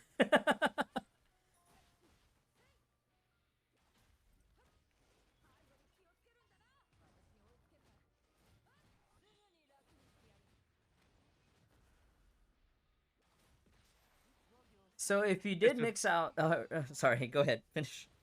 That attack, basically, that dash has invulnerable frames for him, so you need to wait until he's done with that. Got it. It seems. I think I'm overkilling him.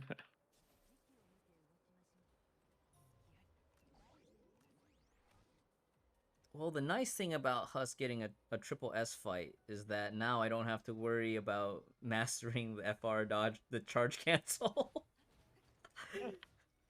I did sort of get it last night, though. Naughty was telling me the day before, like, wait until after Fischl lands before you Klein ult. That tip did help. Okay. So that core does not have any HP whatsoever. So the first core is low HP, but the transition after is another body and another core, and this is kind of where you want to save all your stuff for. Exactly, this is where you want to save your stuff for, because this is tanky.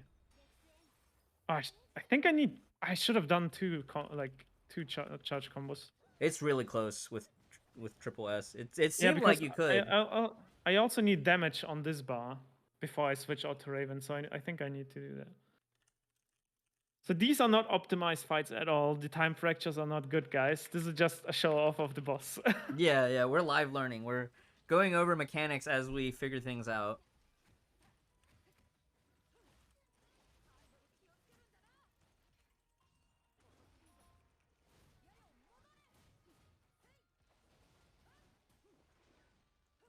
Okay, so it's random what he does here? I thought he always does the dash. Interesting. Now we're discovering moveset RNG. Oh, I think that will come into play for those optimists. No! Like, it's probably going to be like you need to get one dodge on a certain move so that you get the time fracture chain started. Okay, this is not enough damage. Oh man, and it's already 30 seconds into the fight. How the hell?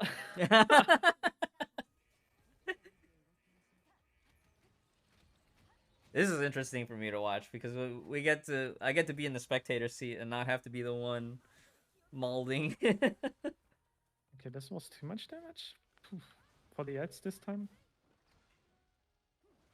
Oh. The ads seem to be like really sometimes tanky and sometimes not. I don't quite understand that either.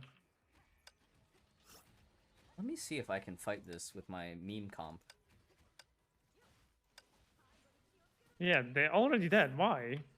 Sometimes they live so long, and this time they died again so quickly.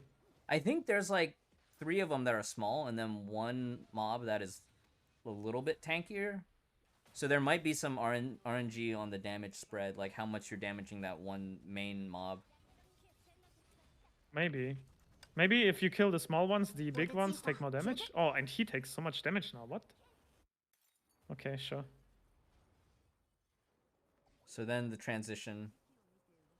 I like, outside of this being timed, I think this would be a really fun mechanic to deal with. It's not. It's frozen. The time is frozen. Oh, timer stopped? Yeah, timer stopped. Okay, that's actually really good.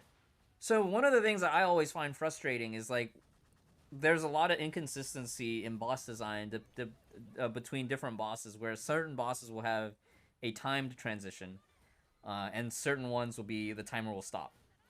I think the most annoyed I get is when it's in Abyss, right? Like the Abyss tank fight. Yeah. Hold on. I'm still gonna drop below 4 minutes. Holy shit.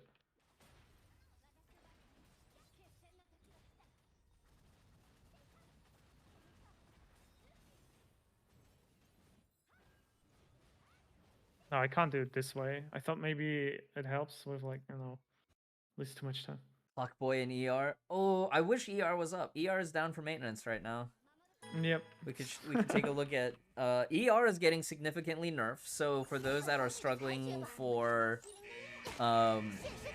your 130D clears and so on and so forth, I think 130D will be very comfortable for everybody that's already doing, like, let's say like 90 to 100D, you'll be able to do 130. And if you're already clearing 130, you'll be able to do 150.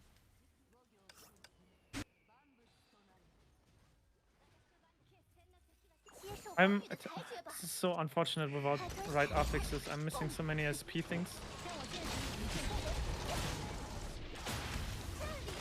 So as you can see, the timer is now frozen. It's counting down 10 seconds. But you can dodge these lasers for extra SP gain, and these things as well. Always double dodges as well. Oh, that's nice. And I think for this one, you don't need that much of anything. Just a black combo Raven, and then it's dead, basically. Yeah. The question is, do you want to maybe even farm SP with Raven on him, like on that core? So this goes faster.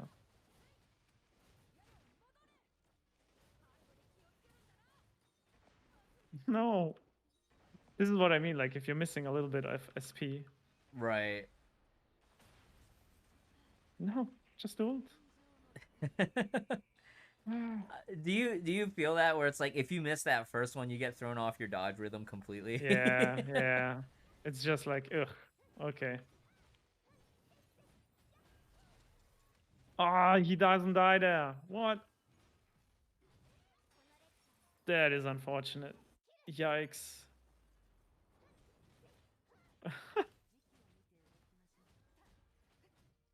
And yeah, this is way not enough damage. Holy moly, that's annoying. Yeah, guys, look forward to this boss. Last patch cycle week. Do not Look feel forward to that bad one. if you need to use buff mode, all right? It is Maybe- certainly a friction point, but for some who enjoy the problem-solving aspect, that you might be able to get a little bit of entertainment value out of this.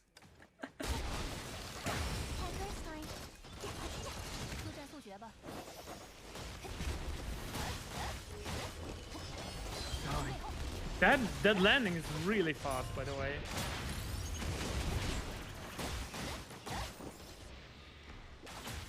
I'm missing him. No. Oh, did it hit?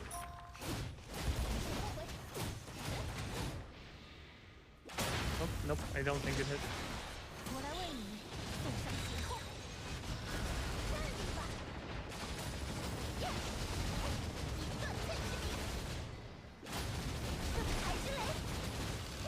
Double dodge. Oh no, I think.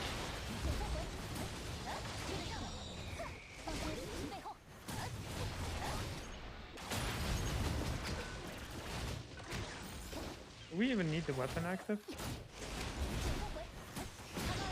I don't think we even need the weapon active.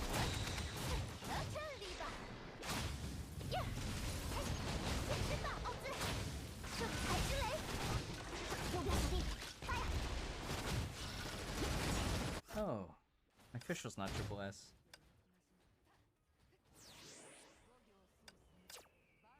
I wonder what some other alternative strats are. I'm memeing around with an all-ranged support team, which is not optimal by any means. But it works sometimes in Red Lotus if you're feeling bored.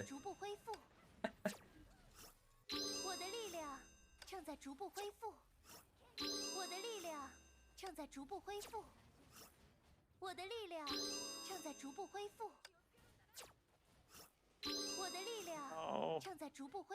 It's still too slow. Not killing fast enough. Yikes.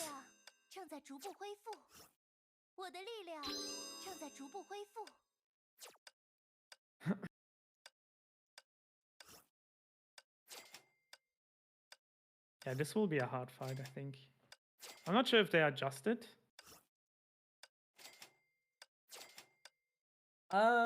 Well, the patch is already live on CN, so they might not make any further changes for now. But I think maybe the first week when we get it, everybody will just use HFS or they'll just use Flame Silent with Raven. And then later on in 5.5, we'll see new strats emerge as we shift over to the new DPS. I'm just looking at the video, by the way, of Karoto. How he killed it. He's already doing the first phase so different because I didn't even know he can precast. Like, he precasts AE ult, and he's basically done with the first phase in like 10 seconds, guys. This is crazy. Let me try to at least do the first phase or something. Wow. Oops. That's crazy. Like 10 seconds only for the first phase. Wow.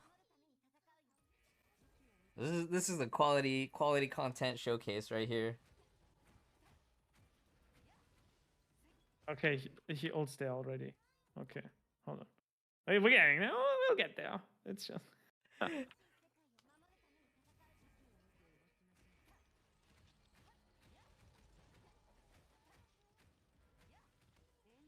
This was the slow ult though. I don't. Oh, I think there might have been one puppet that was like left over somehow. Yeah. And he basically kills this on this one already. And because of this one puppet, it's screwed up. Oh yeah. Wow. That is wild.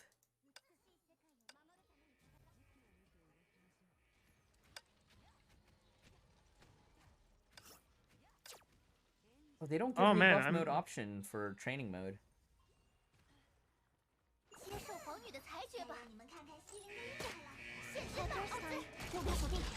Have someone talked to anyone that makes strats and asked them how to do it? Ziazis just looked up the reference from the top CM player.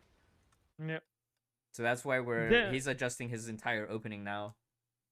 And you can see for the high level plays, like everything down to the last dodge, down to the last second, everything usually has a purpose. There's a reason for everything there. How do you spell his username?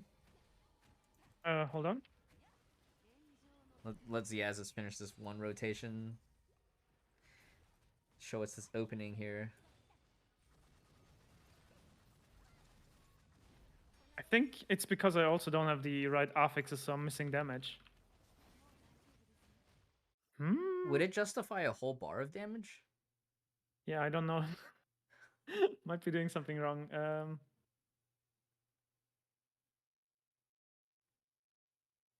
Yeah, Karoto. If you want, like, his Chinese name.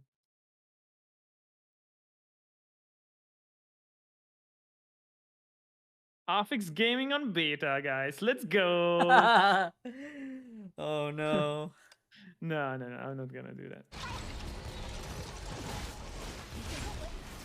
Yeah, but basically that's what he's doing though. He's doing like a black-white combo into white combo, and then he's not even switching on Raven, by the way.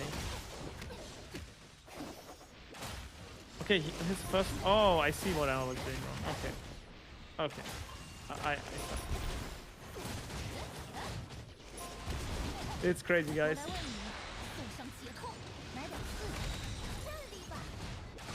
Okay, I think I'm having frame lag. I just like catapulted with my A.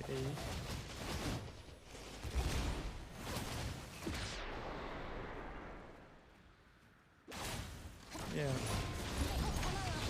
I think it's his spawn actually. His hitbox pushes you outside.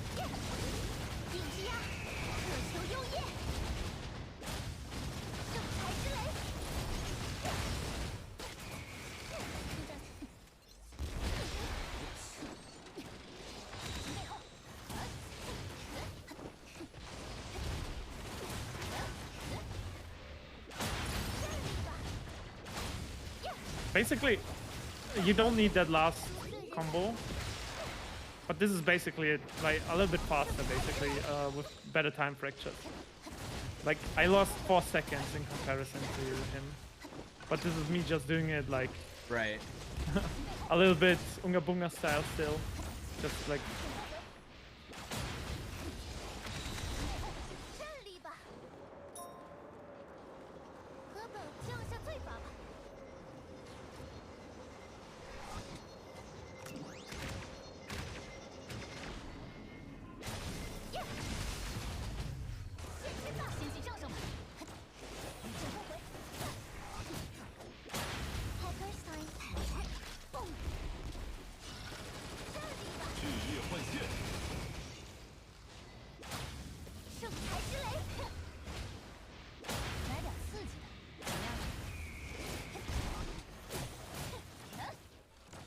Don't damage his HP bar.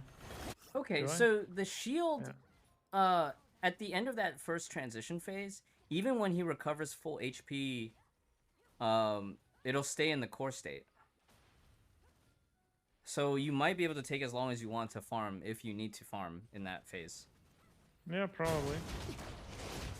Oh well, we got over 47k. I'm happy. It's not amazing still, like there's a lot of optimization still to do, like all the dodges that you need and stuff for the time fracture. Look at the middle so you consume both runs, guys. There's like a lot of optimization. Like that's how they do it usually. They just try it and see, okay, the first phase works this way, okay, like, how much damage do I actually need, how many buffs do I actually need to use for the first phase, and then they basically do that and see, okay, how much can I time fracture in this and optimize it. That's just how they run for me.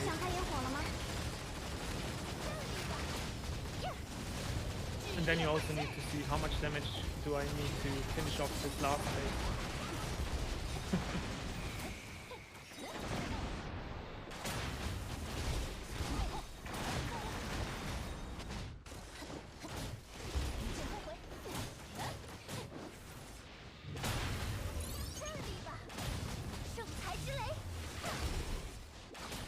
This code dies really quickly. It doesn't even need too many like buffs or anything on it.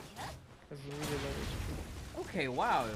In the last phase, he doesn't recover. So you can just keep on farming if you really need it. Okay. Yeah, this is...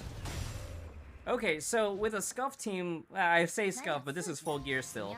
You can still brute force your way to a comfortable 45. This is pure support team. This is a meme team.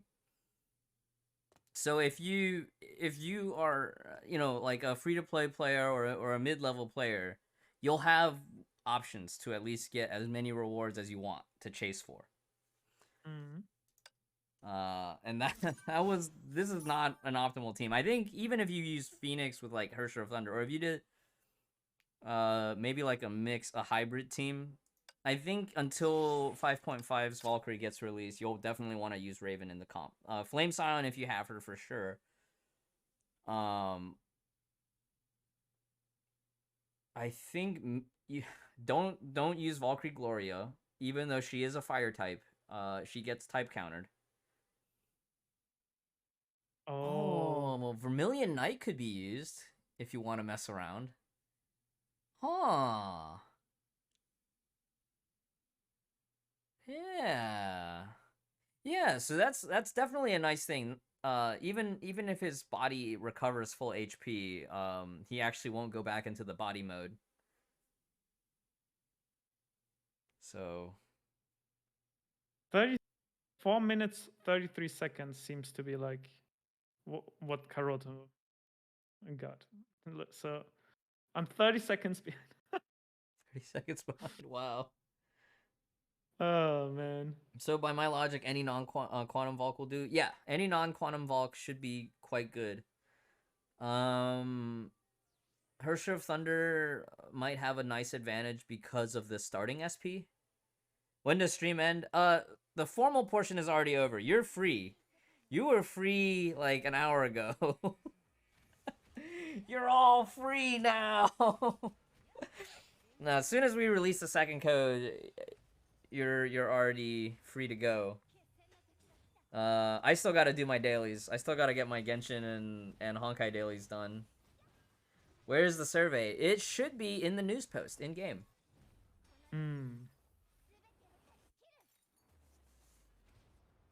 Yeah. There will be new Valkyries in 5.5. We won't specifically name them here to avoid spoilers, but they will be worth pulling for, and 5.5 will have a spending event. So do keep in mind like what your your future plans are, what your spending level is with the game. I know for Ziazis and myself, we're both pulling for Silverwing. Ziazis tentatively, depending on how lucky he gets, will probably go for double S.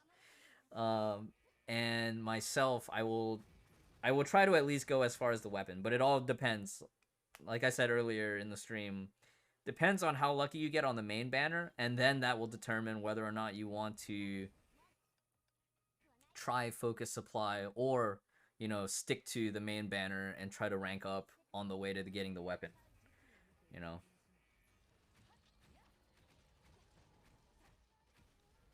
Yeah, you need to drag them together for the optimal run. Yikes. I wonder what it would look like with a physical team. So probably you might be able to, even for those that want to, you might be able to run like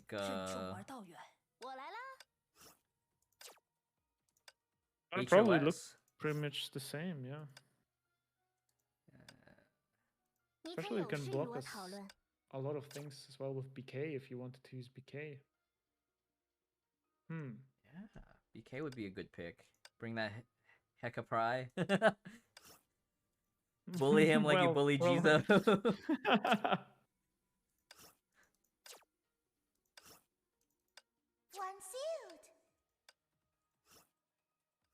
The music is cool though. It's different from all the MA fights, I think. There's let me try it, because I usually play the beta test with in-game BGM off. Yeah, it is different from all the other MA fights. If I compare it with the normal stages.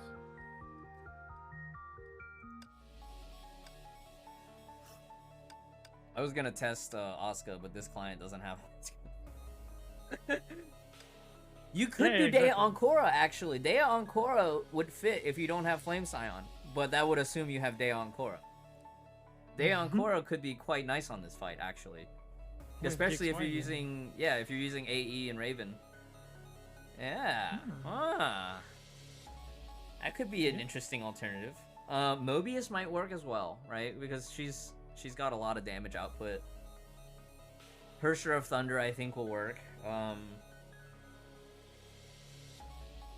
I think for a lot of players, like your first goal should just be to focus on beating the boss, and then after you've beaten the boss, then try to work on optimizing. Whether or not you have the preferred strats, you know, whether or not you have the preferred Valkyries, you can always try your best with what you have available to you, and then even within that limitation, optimize your gear, optimize your rotations.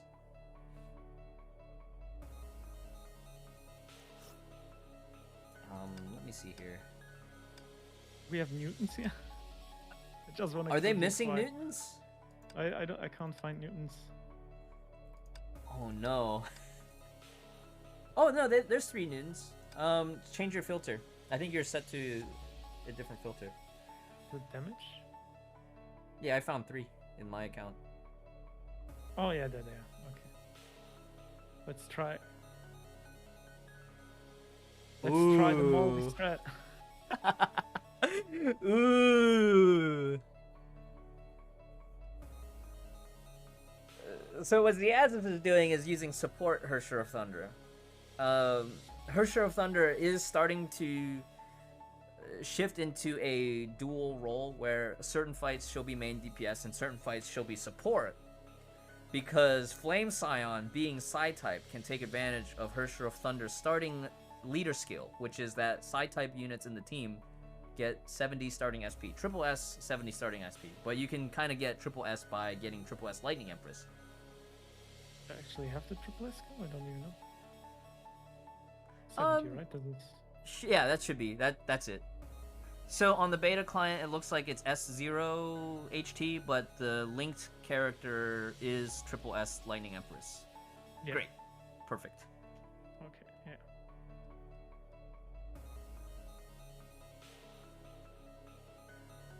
Phoenix, you could probably do Phoenix with Candy, Musician MB. Oh wait, that's not the triple S fight. The double S was just the C. I guess I'll test with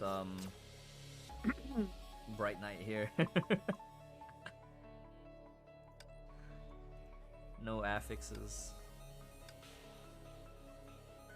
Nope. Oh, skills. Oh, but this is a triple S Bright Knight on the test server.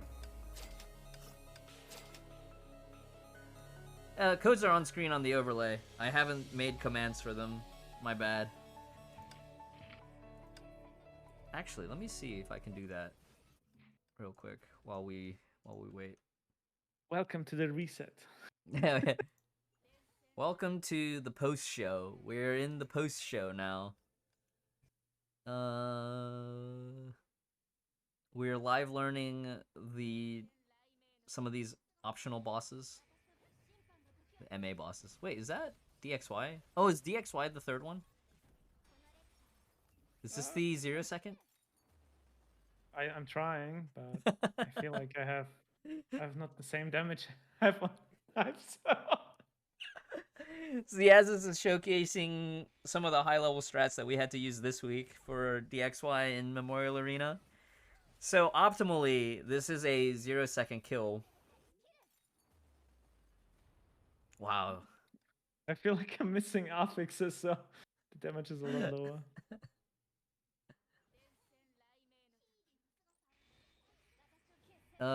Oh, I can just change the timer code, and okay, I do have one here. The correct gear though, right? Let me check real quick.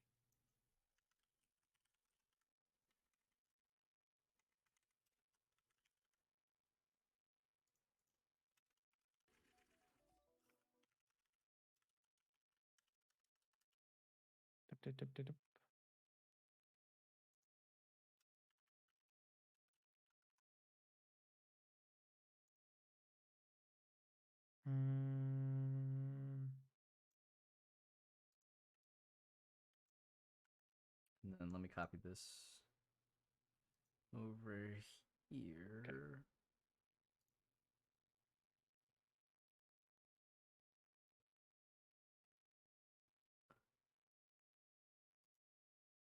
It should be, yeah, I'm fine with the gear. I do remember it correctly. Okay, so I'm just missing a little bit of damage on the affixes, I guess. Yeah, well, if we're honest, I'm missing like 120 attack or something, right? So Right. that is kind of huge. Oh no, actually I have a little bit. I have 13. 0. 0, okay. Let's try to get a little bit of, like, not too much, but maybe a little bit. This is a flat attack, which is not too bad. Let's just take that for now.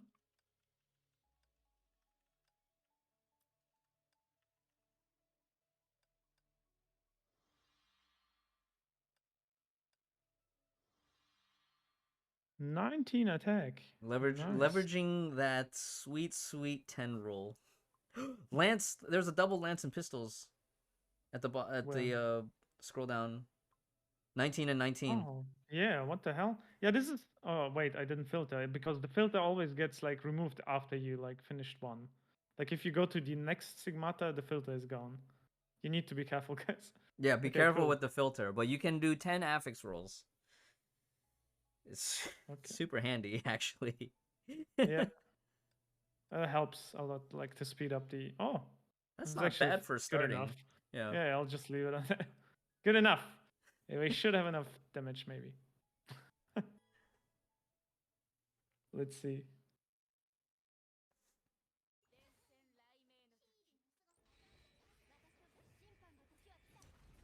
You guys, you just gotta take the time, Fugby17. You just gotta take the time and make sure you read when you're re-rolling, not try to speed Well, run through it. the 1 second, but we didn't have the damage still.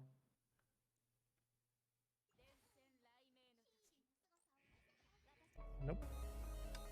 I want to listen to this boss fight music you were talking about. Yeah, you should definitely.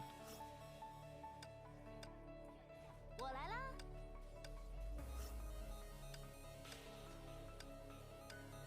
Feels like I'm still missing damage.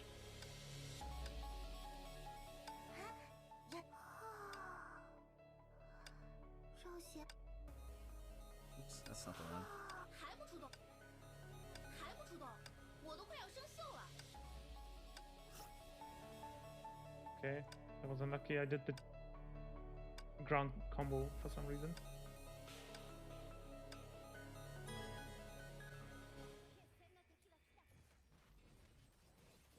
The difference is quite big. Yeah, so Timey 443.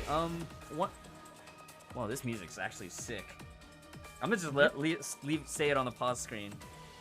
Yeah, so Candy Top with Musician MB is generally what we would consider for Phoenix the baseline support setup. And that Stigmata setup is actually a very universal one that you can, any other support character in any other team, if you need to, that will work very generically, right? Because the Musician 2-piece set bonus will give you 10% total damage on swap out for 10 seconds?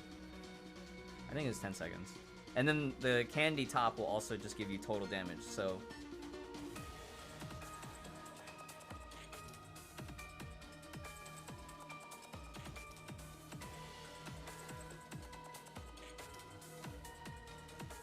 We used to use OGRT back when Candy had a crafting limit, but they removed the crafting limit quite a while ago now.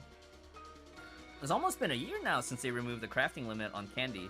Because for a while it was like you could only use one, right? You could only have one or something like that. And then they lifted that cap, and then they're like, okay, you can only craft one per day, but there's no cap on candies now. I'm really. You can have more than 3, actually, Cloud Dancer. You can have more than 3. You just can't craft more than 1 per day.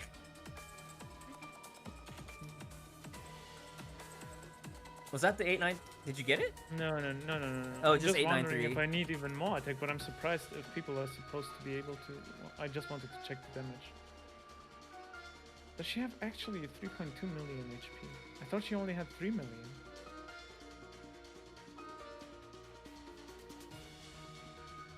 Are you able to see, like, overflow, damage overflow on that chart? I don't think so, right? No, you can't, so that's why I'm surprised. Like, that's why I thought she has only 3 million, but she seems to be like at 3.2 actually. Oh, but the elf is not 4-star, right?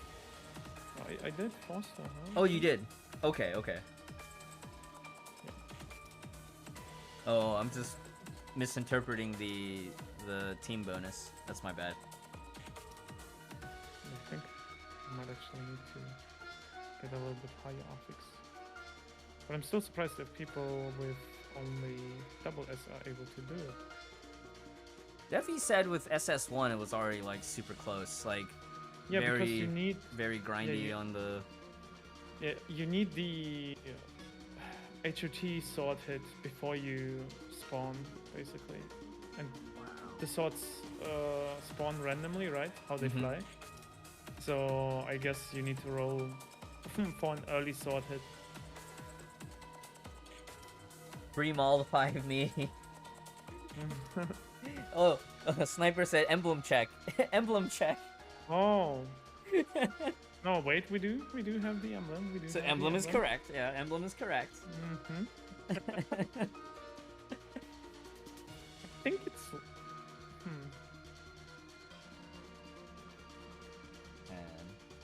Oh, maybe it's the Dawn buffs. You're correct, Estes. Maybe it's the Dawn buffs that we. But Hey, Estes, Shouldn't how's we it have- going? shouldn't we have all of them though? Because we have all the Valkyries. But they're not all leveled, I guess. Yeah. What's the details? Fire damage? No, it's there. It's there. I think. Total damage 6. I don't. Is it 6 or?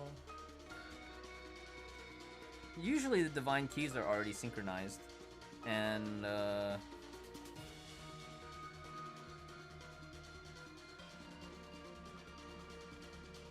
Oops.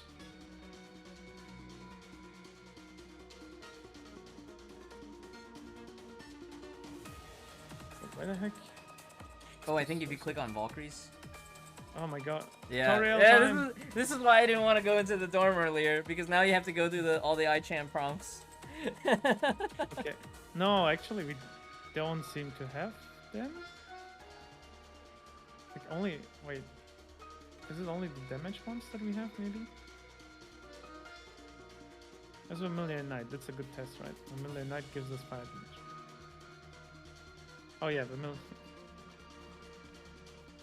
Okay, now we get 7% extra. Was that missing? No, but the fire damage is here already. Yeah, 21. I think. So Vermilion Knight, Blood Rose. Who was the other one? Phoenix. So that's 777. Should be good enough. Might just not get lucky salts. Why is there only Red Lotus in beta? Because there's only like 1 week of beta. Usually on CN test, what will happen is if you do all the stages on the first week of beta, the second week you'll be in Nirvana. And it'll be some obscene temperature, like 460 plus, probably. It's not dying on the ultimate. I don't get it. Yeah, let me turn down my game volume just a little bit. I'm gonna try physical on Hodam Triple S.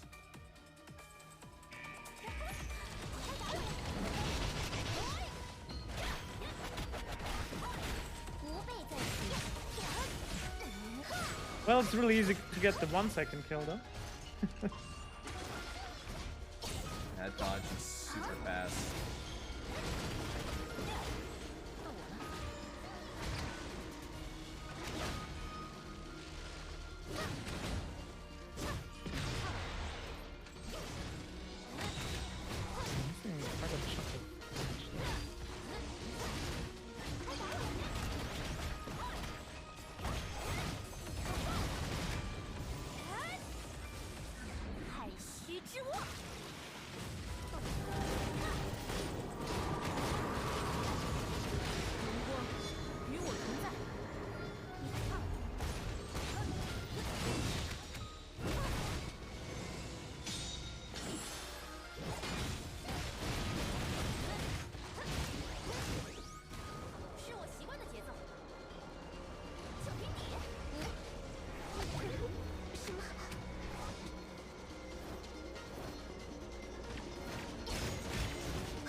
Still not dying on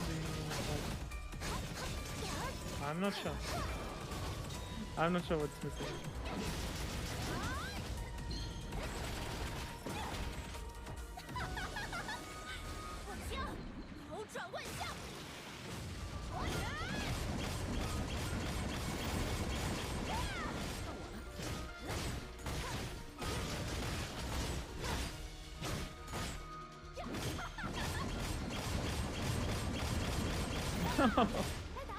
Okay, now I'm starting to just do random stuff.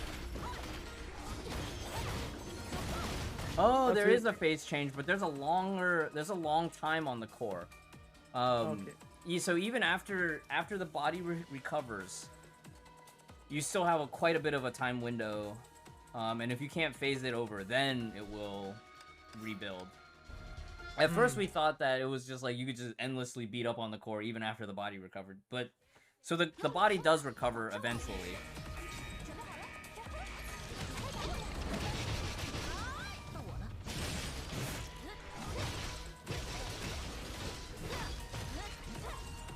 I don't know. I'm not killing it on the ult for some reason. Kind of weird. Huh.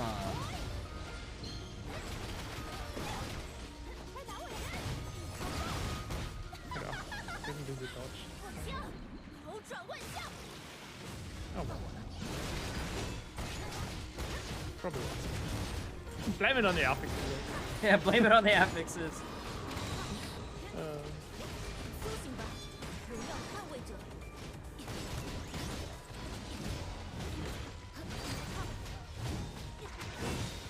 Yeah, there's one new one, the triple SHD minion. I keep forgetting to farm enough SP on Bright Knight. This is the new MA boss? Yeah, it is.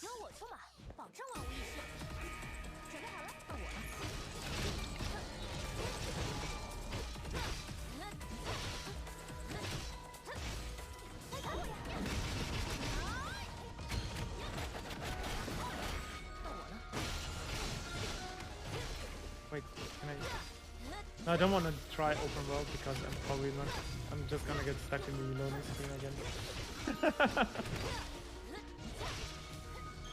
Or did they actually fix it? Let me check my task.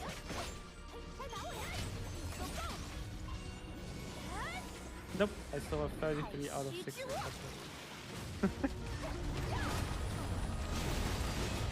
I'm not gonna try it.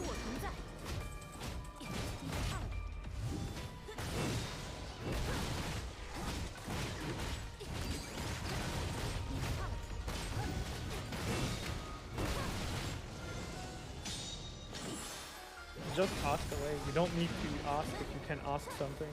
Yeah, just ask.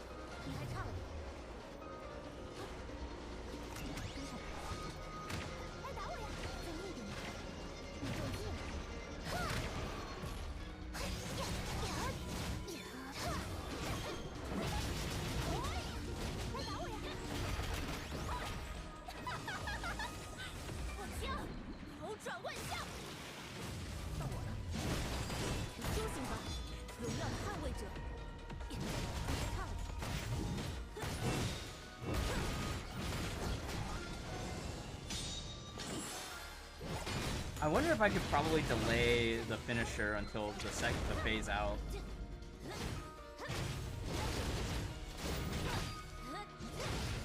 Friend, do you know who was the German streamer for today? Who? Oh, the German streamer is Alucard7890. Big up with Romy. Let me shout him out here.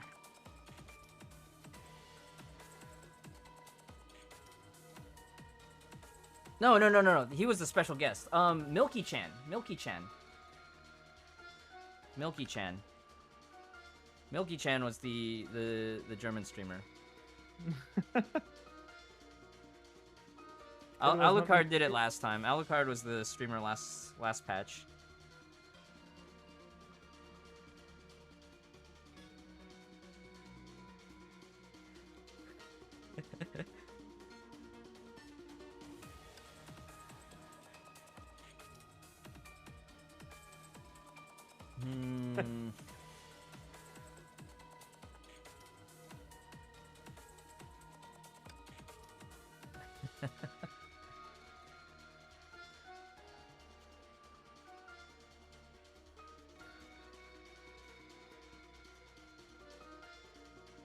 FR stream is still going, so if anybody wants to keep watching the FR post show, Rob's Usri is still live. Is there any other codes for EU server? Silverwing 1 and APHO2. Those are the only available codes right now. Hyperion Lounge code already expired, but make sure you do your in-game survey. In-game survey gives 200 crystals. Not 200 codes. In-game survey gives 200 crystals, and then the web events. So on the side, when you click on events, Bronya's office has some crystals there, as well as the share link. And then there's a preview for 5.4 that you can also share for 20 crystals.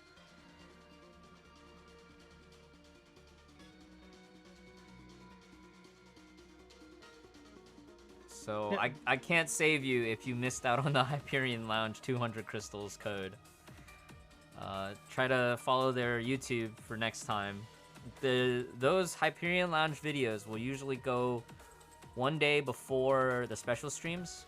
They'll usually broadcast it both in-game as well as on their social media. So like I know yesterday and all of yesterday, right? All of yesterday and even a little bit today, when you logged in, there was a direct link to the video. If you played on PC and on mobile, it would just open to the YouTube directly. Yeah, if I'm not mistaken, there was literally a pop-up in the game. When Yeah, you it was hard logged to in, avoid. Yeah, when you logged in, they showed you, oh, watch us on YouTube. Yeah, Paladi's drunk. In my Discord, there is a Code Stash channel close to the bottom of the Mihoyo game section. So usually Terrans will post those up. Let me check here. Let me check and see if it's been posted.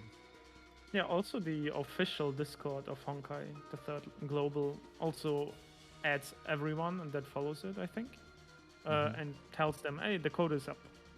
So you won't miss a code if you are also on the official Honkai Discord. Oh, nice. Reaper actually filled it in this time. Let me check in Nubskate and then on Central. Central usually has somebody else already posting in. I'll probably type in Central here for a bit too.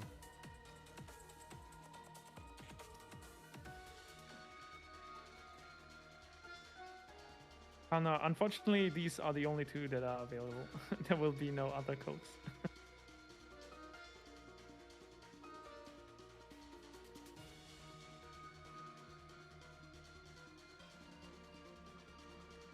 You're not gonna miss anything, but you can still lurk. Yeah,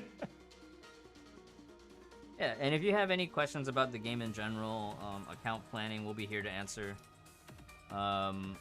Hoyo Lab login problems, you might need to go to the Hoyo Lab website and contact customer service there. I think they have a CS email link on Hoyo Lab. I won't be able to help you with Hoyo Lab login, unfortunately. Yeah, but the official support helps, so you can always write in the official support in game. Thanks Just again, everybody that needs to get going. You know, feel free to go. Our official portion is done. We'll just be hanging out here. Yeah, Dirk. Thanks. I think they also have an email. If you can't log in, I don't think they have it on this. Yeah. Let me check real quick.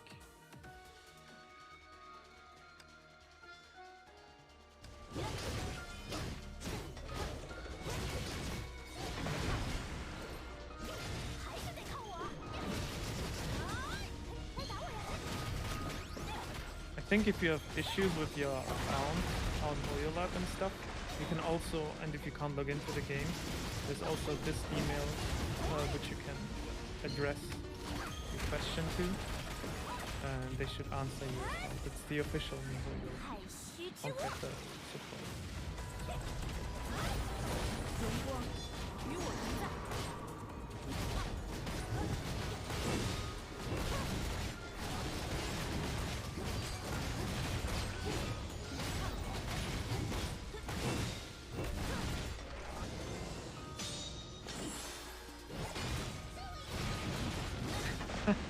I like that. If you're really torn between, just throw a coin. Just throw a coin. If you can't decide, just let fate decide for you.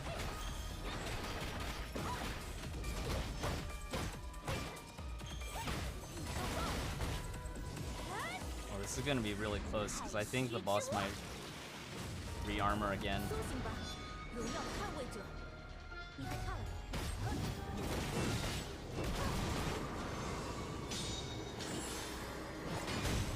Okay, Josh, physical team can still 46k.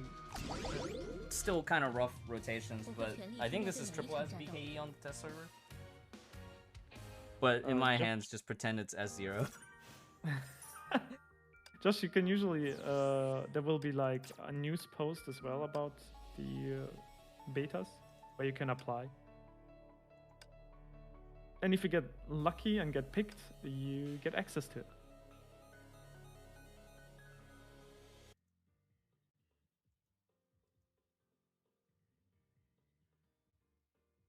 Yeah, usually they'll include an in-game link when. Yeah, there's literally in the news where you can apply.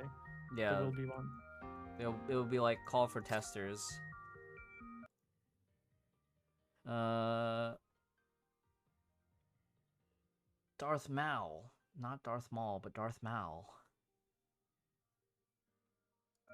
Welcome. I think physical will be an option as well for a lot of players that don't have Flame Scion. It'll be a little weird though. Yeah, you can also use Silver Wing. I used Silver Wing and I got over 46 as well, easily. So I think if you're using HOS, you almost might want to consider running Cosmic because of how long some of the SP farming segments towards the end feel. It's almost like an Abyss fight in terms of duration. Yeah, it is pretty much. Yeah, it is pretty much. But even more annoying since you also have to factor in the time fractures. So in Abyss, you don't at least have to care about those. Yeah.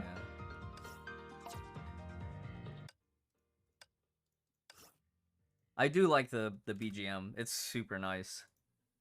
Yeah, I enjoy it as well. So actually, that's pretty cool that they start maybe introducing new soundtracks for the boss fights instead of just having the generic MA music all the time. Yeah. I'm still waiting for them to publish the SK theme on their official Spotify.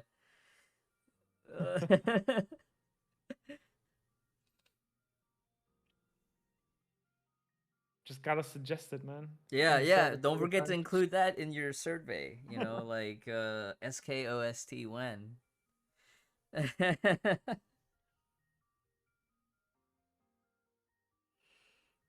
And all right, let me go take another break. You want to keep hanging out for a bit, Ziazis? I can hang out for a little bit longer, but I think it's getting close to midnight for me, so right, might call it a day soon as well.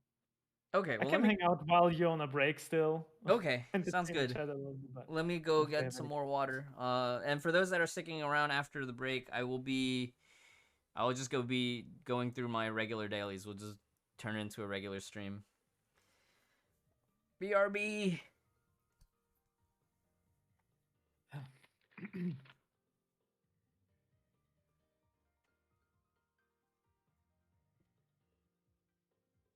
Komaki, yeah, I do as well.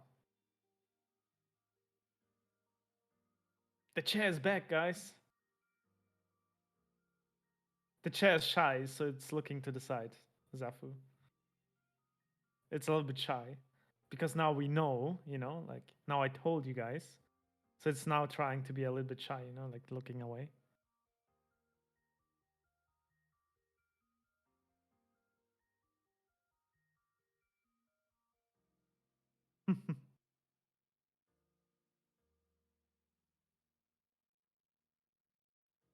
Or maybe it's looking at Silverwing.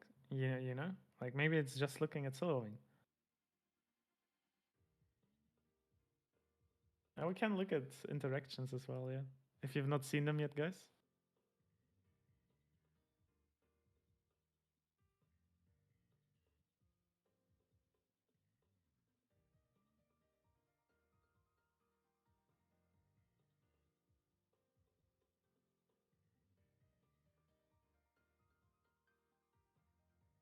This one is so cute.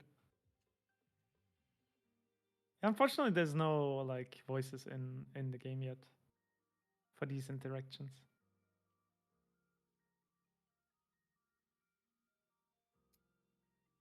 Woo! I'm back. Welcome back. Thank you. So what are your plans for the rest of the weekends, Ziazis? Oh, I'm not even sure, man. I'm happy I got the Abyss kill, so Probably don't need to revisit that, huh? No more molding on Heimdall. Exactly, no more molding there. I'm not gonna mold on Jizo because of that one frame thingy that I told you about. Mm-hmm. So I'm not gonna bother, man. If I'm getting trolled like that, no thank you. So no, I don't even know. I might, at least in Realm, I don't need too much as well because I finished the tokens as well. So I might just take a break, maybe until Monday, and just see how it goes. Hmm. And you've already Yeah. finished most of the stuff for Genshin, the new patch, right? Yeah, I finished like I finished the island to like 100%, but that doesn't mean anything usually, right? Right. Uh, Did you there's do usually the Lantern Rites quest line yet? I haven't no, I even haven't. started. Yeah, I haven't as well. So I have that to do. Maybe I'll just chill in Genshin on Sunday a little bit. Okay. I have a lot of things to do still in Genshin. Yeah, yeah. I'm And gonna slowly enjoy that whole series of stuff too, because the only thing I've done is max out Sinhua, and that's it. So I still have like a ton of questing and exploration and puzzle solving to do. mm-hmm. A Dachmal, not in the first Post-Honkai Apocalypse, but in the second one that comes with this patch. Here you have the Bronya. But yeah, just a chill Sunday, I guess. Nice. Not much molding, luckily. Not much malting. Good. Preserve hair, preserve brain cells. For the next week, yeah. For the next week. Do we know what the schedule is for the next Abyss cycle? Oh, let me look it up. Hold on, let me see.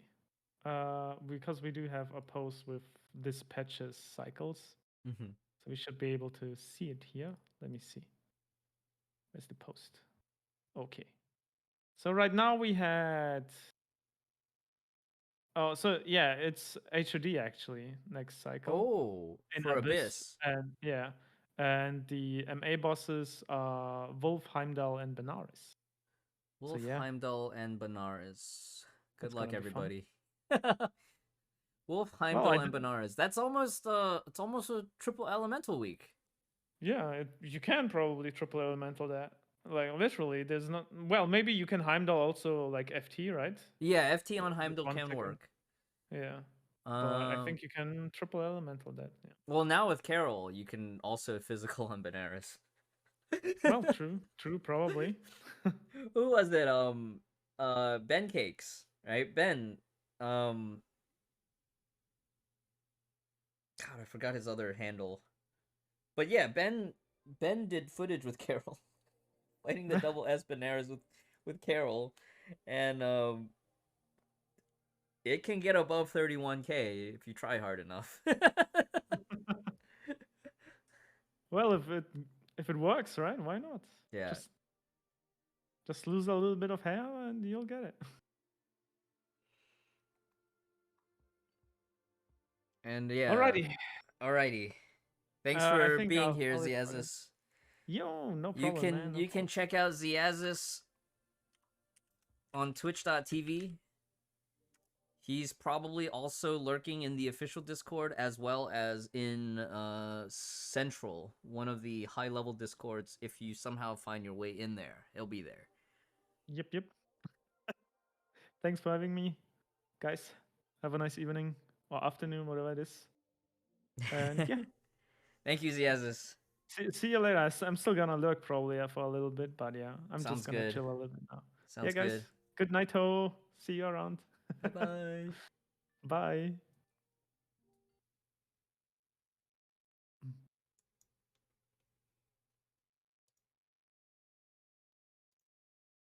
And that was Ziazis. So he'll be here in chat for a bit. And it's Raw. Thank you for the sub. I probably missed like so many resubs today. Scissor 3 community gift subs. Thank you so much, man. Thank you so much. Yes, with the raid. Yeah. Today was fun. I gotta go do like my regular dailies and stuff now. I guess now that the official segment's over, I can go listen to other stuff too. I've been on a Love Bites kick for a while. I guess I'll leave the music at low volume. The rest of next week, Tuesday will be a birthday stream. I don't know if I'll do 24 hours, but Tuesday we'll probably have a long stream. Thursday will be a big stream because Thursday will be after the update and we'll be pulling. Wednesday, I'm debating between taking the day off or we have a PC maintenance stream. I got my thermal pads in. We might be dedusting our main PC and redoing the heatsink as well as the thermal pads on my GPU. With the current GPU market, there's been a lot of emphasis on making sure your current GPU is able to hold together until GPUs are affordable again, which might never happen again. So we will be potentially disassembling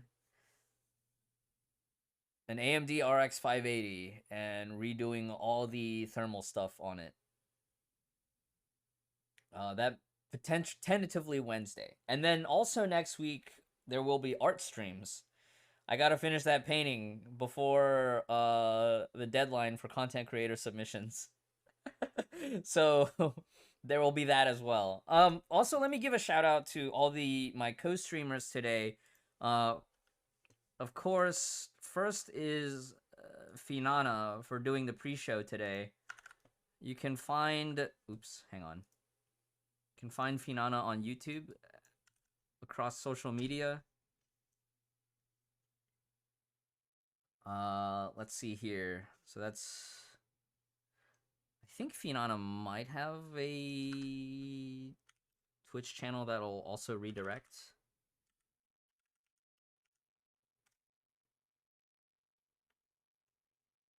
Yeah, okay. So they have a Twitch channel that'll also have all their links available. Finana pre-show was on YouTube. It was amazing. It was super cute.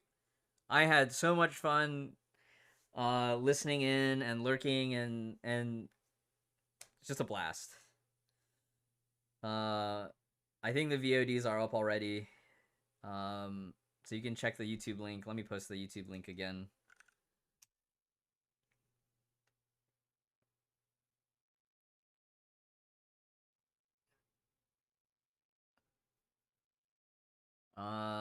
Rob Zusri is still alive with Hana. Just came in. Codes are up on the screen. And Ziazis is already offline now, so let me see if I'm gonna copy the SCA codes over to... If I go to official stream...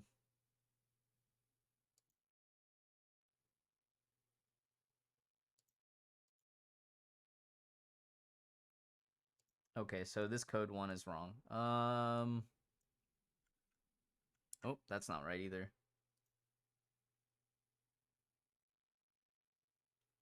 Hang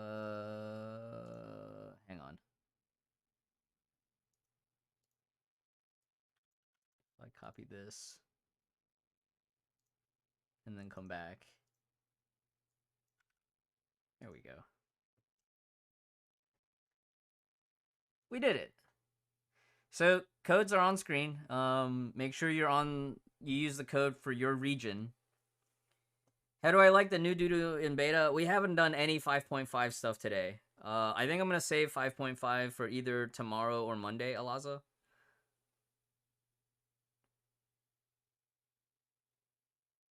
Try the updated ones, Darth Maul. The previous ones were here.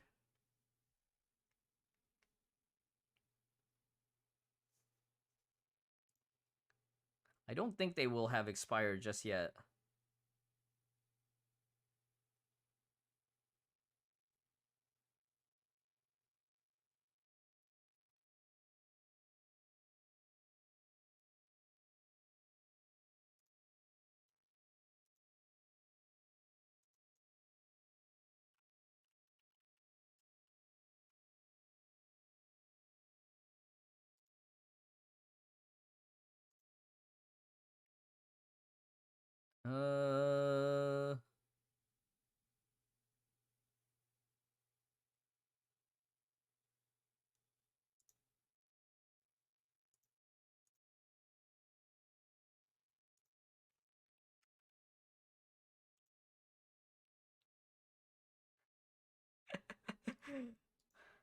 catching up on social media right now. Yeah, no, these should be the latest codes. Just make sure you don't have an input error on the spaces. So the SCA codes should be correct. I pulled these off of MG's stream. Baron Bunny, yes, I did get that Baron Bunny plush last year for my birthday last year. Pachi, one of my mods, funded me for that.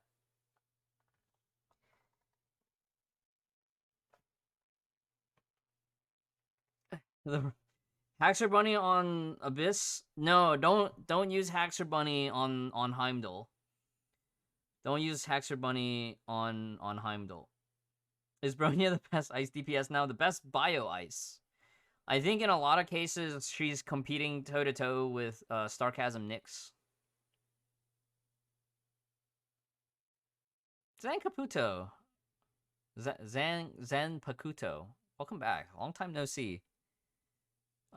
She's really good, but still kind of niche if you're a budget and you're thinking about saving for 5.5.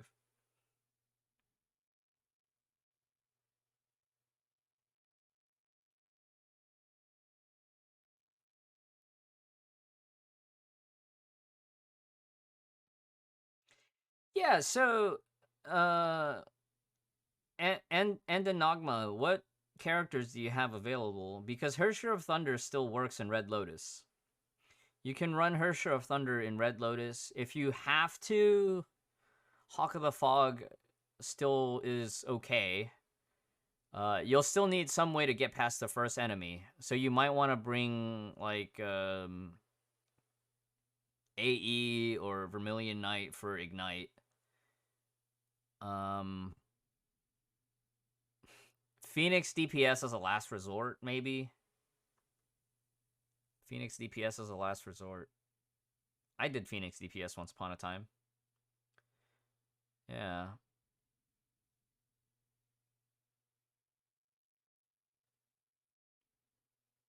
Is it still worth getting Abyss Flower if you have Bright Knight and Dante? Yes.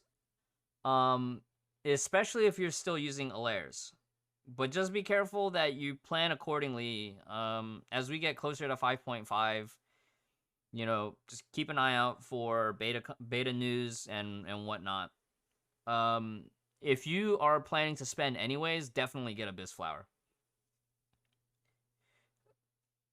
Abyss Flower changes Bright Knight's gameplay enough where pretty much in all situations, if you have Abyss Flower on Bright Knight, you want to use Abyss Flower.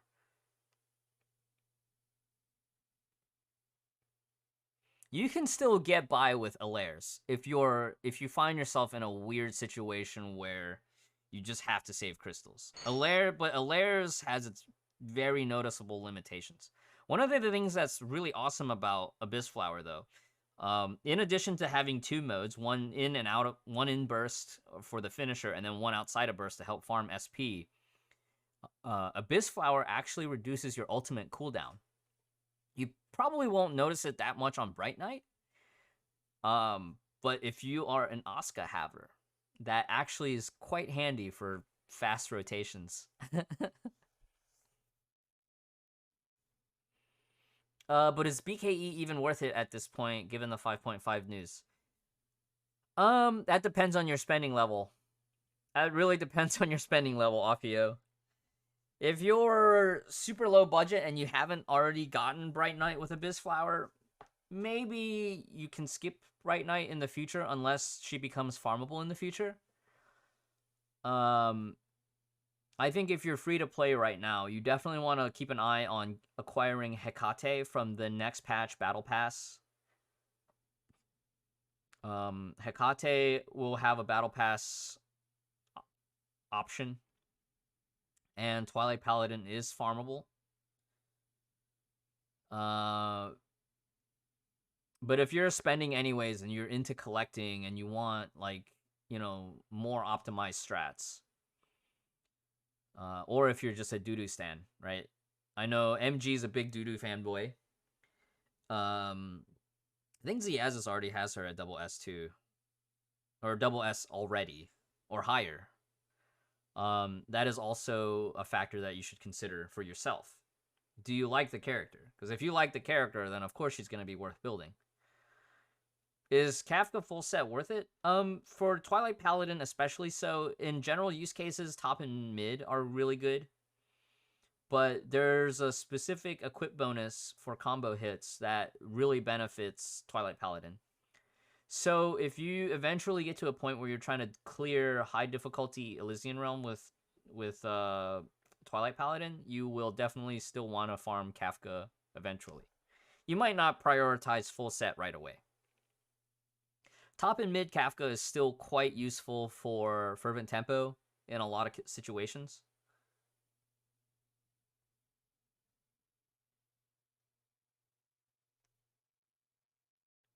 Is there going to be co-op in APHO, or is that for 5.5? I don't think so. I know that you can always call up a friend and screen share in APHO 2 once you get to the part and you can do races.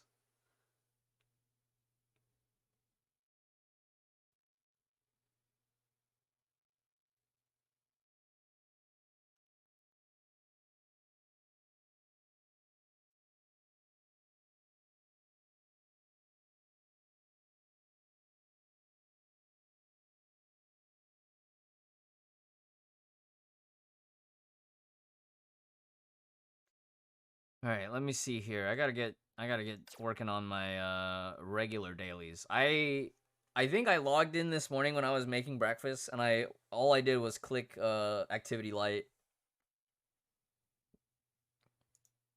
Okay, let me change my stream title.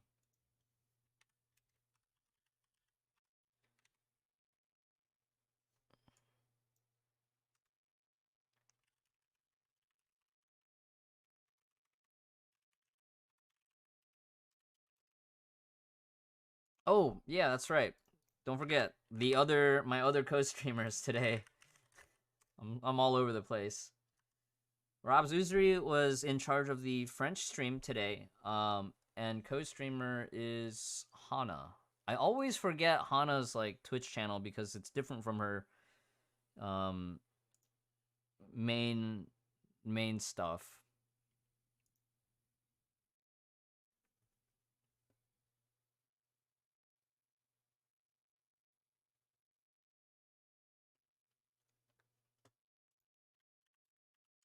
Haru Q3 at the end.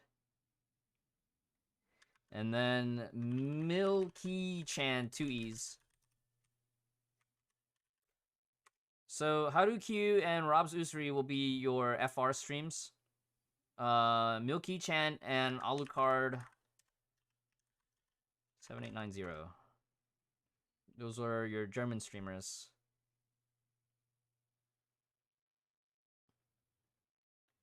What would you say if I said both 9 deaths?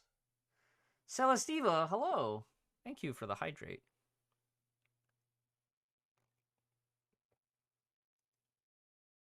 What are the requirements to join APHO2? Off the top of my head, I don't remember. I want to say probably around level 30-ish. It'll usually open up. TP on core level 5. TP core 5 double S is a good like pausing point. I think now with Hecate Pry, she's worth going to triple S for.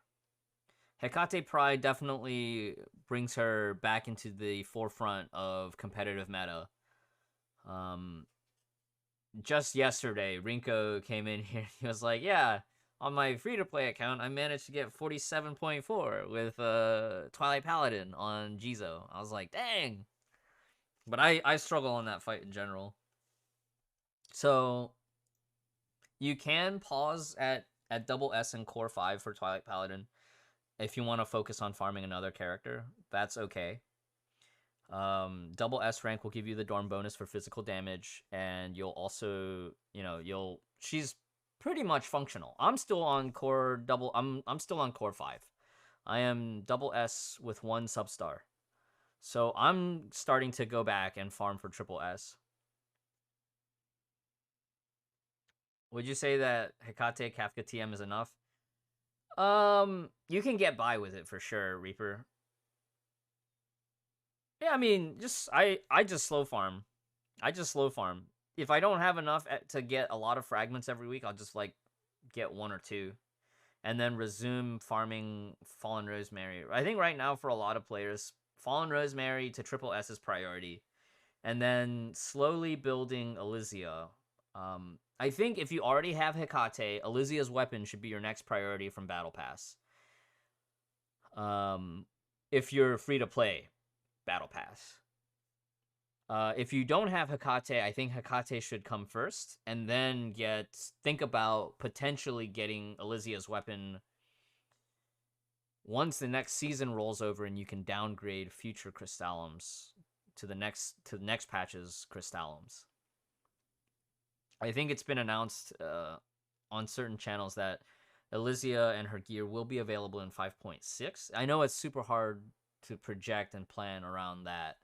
I'm still waiting to see like what's gonna end up showing up in Battle Pass for 5.5 and 5.7, because I know some players are thinking, oh, should I double SHT, even though she's like not tip top meta anymore, but she's still a high utility. And again, thanks everybody for all the follows today. Hecate for SA, yes. Hecate does see use quite a lot on SA for support, but it's not just SA. It's not just SA. Like any Teresa that is used in any strategy, you can use Hecate on. But Hecate primarily super good on Twilight Paladin. But yeah, if you're running Bright Knight, then you can run Hecate on SA to debuff. And the last time the tank fight was up for range weather, right? It was range weather / type counter. I used Hecate on SA to support Elysia, and I was scraping by with an S2 Elysia, not double S Elysia. Paganist wants Irene back on Battle Pass. Yeah, Irene with Iris would be really good, but it's too early to make that call. What's stronger, Elysia's bow or Key of Reason? On my alt account, I have been using Call of Crescent on Elysia with full Kafka. It's not great, but I think at least in Red Lotus you can get a retaining score, which means you're not top 3, but you won't lose trophies. Now, Key of Reason fills a different function, right? Key of Reason is for Hersher of Reason, which is your, basically free this patch, is your all-purpose ice DPS. Fully functional and still has some really insanely fast kills in MA. But if you don't have Nyx, if you don't have the new Bronya, Silverwing, and you don't have a ranked up Argent Knight, Hersher of Reason will be your catch-all. All you need is Key of Reason, and you can slow farm Ana, and you have a fully functional ice team, ice DPS. You might still need to somehow get Azure Imperia if you haven't already. But Haxor Bunny works. Haxor Bunny is a good support for Hersher of Reason.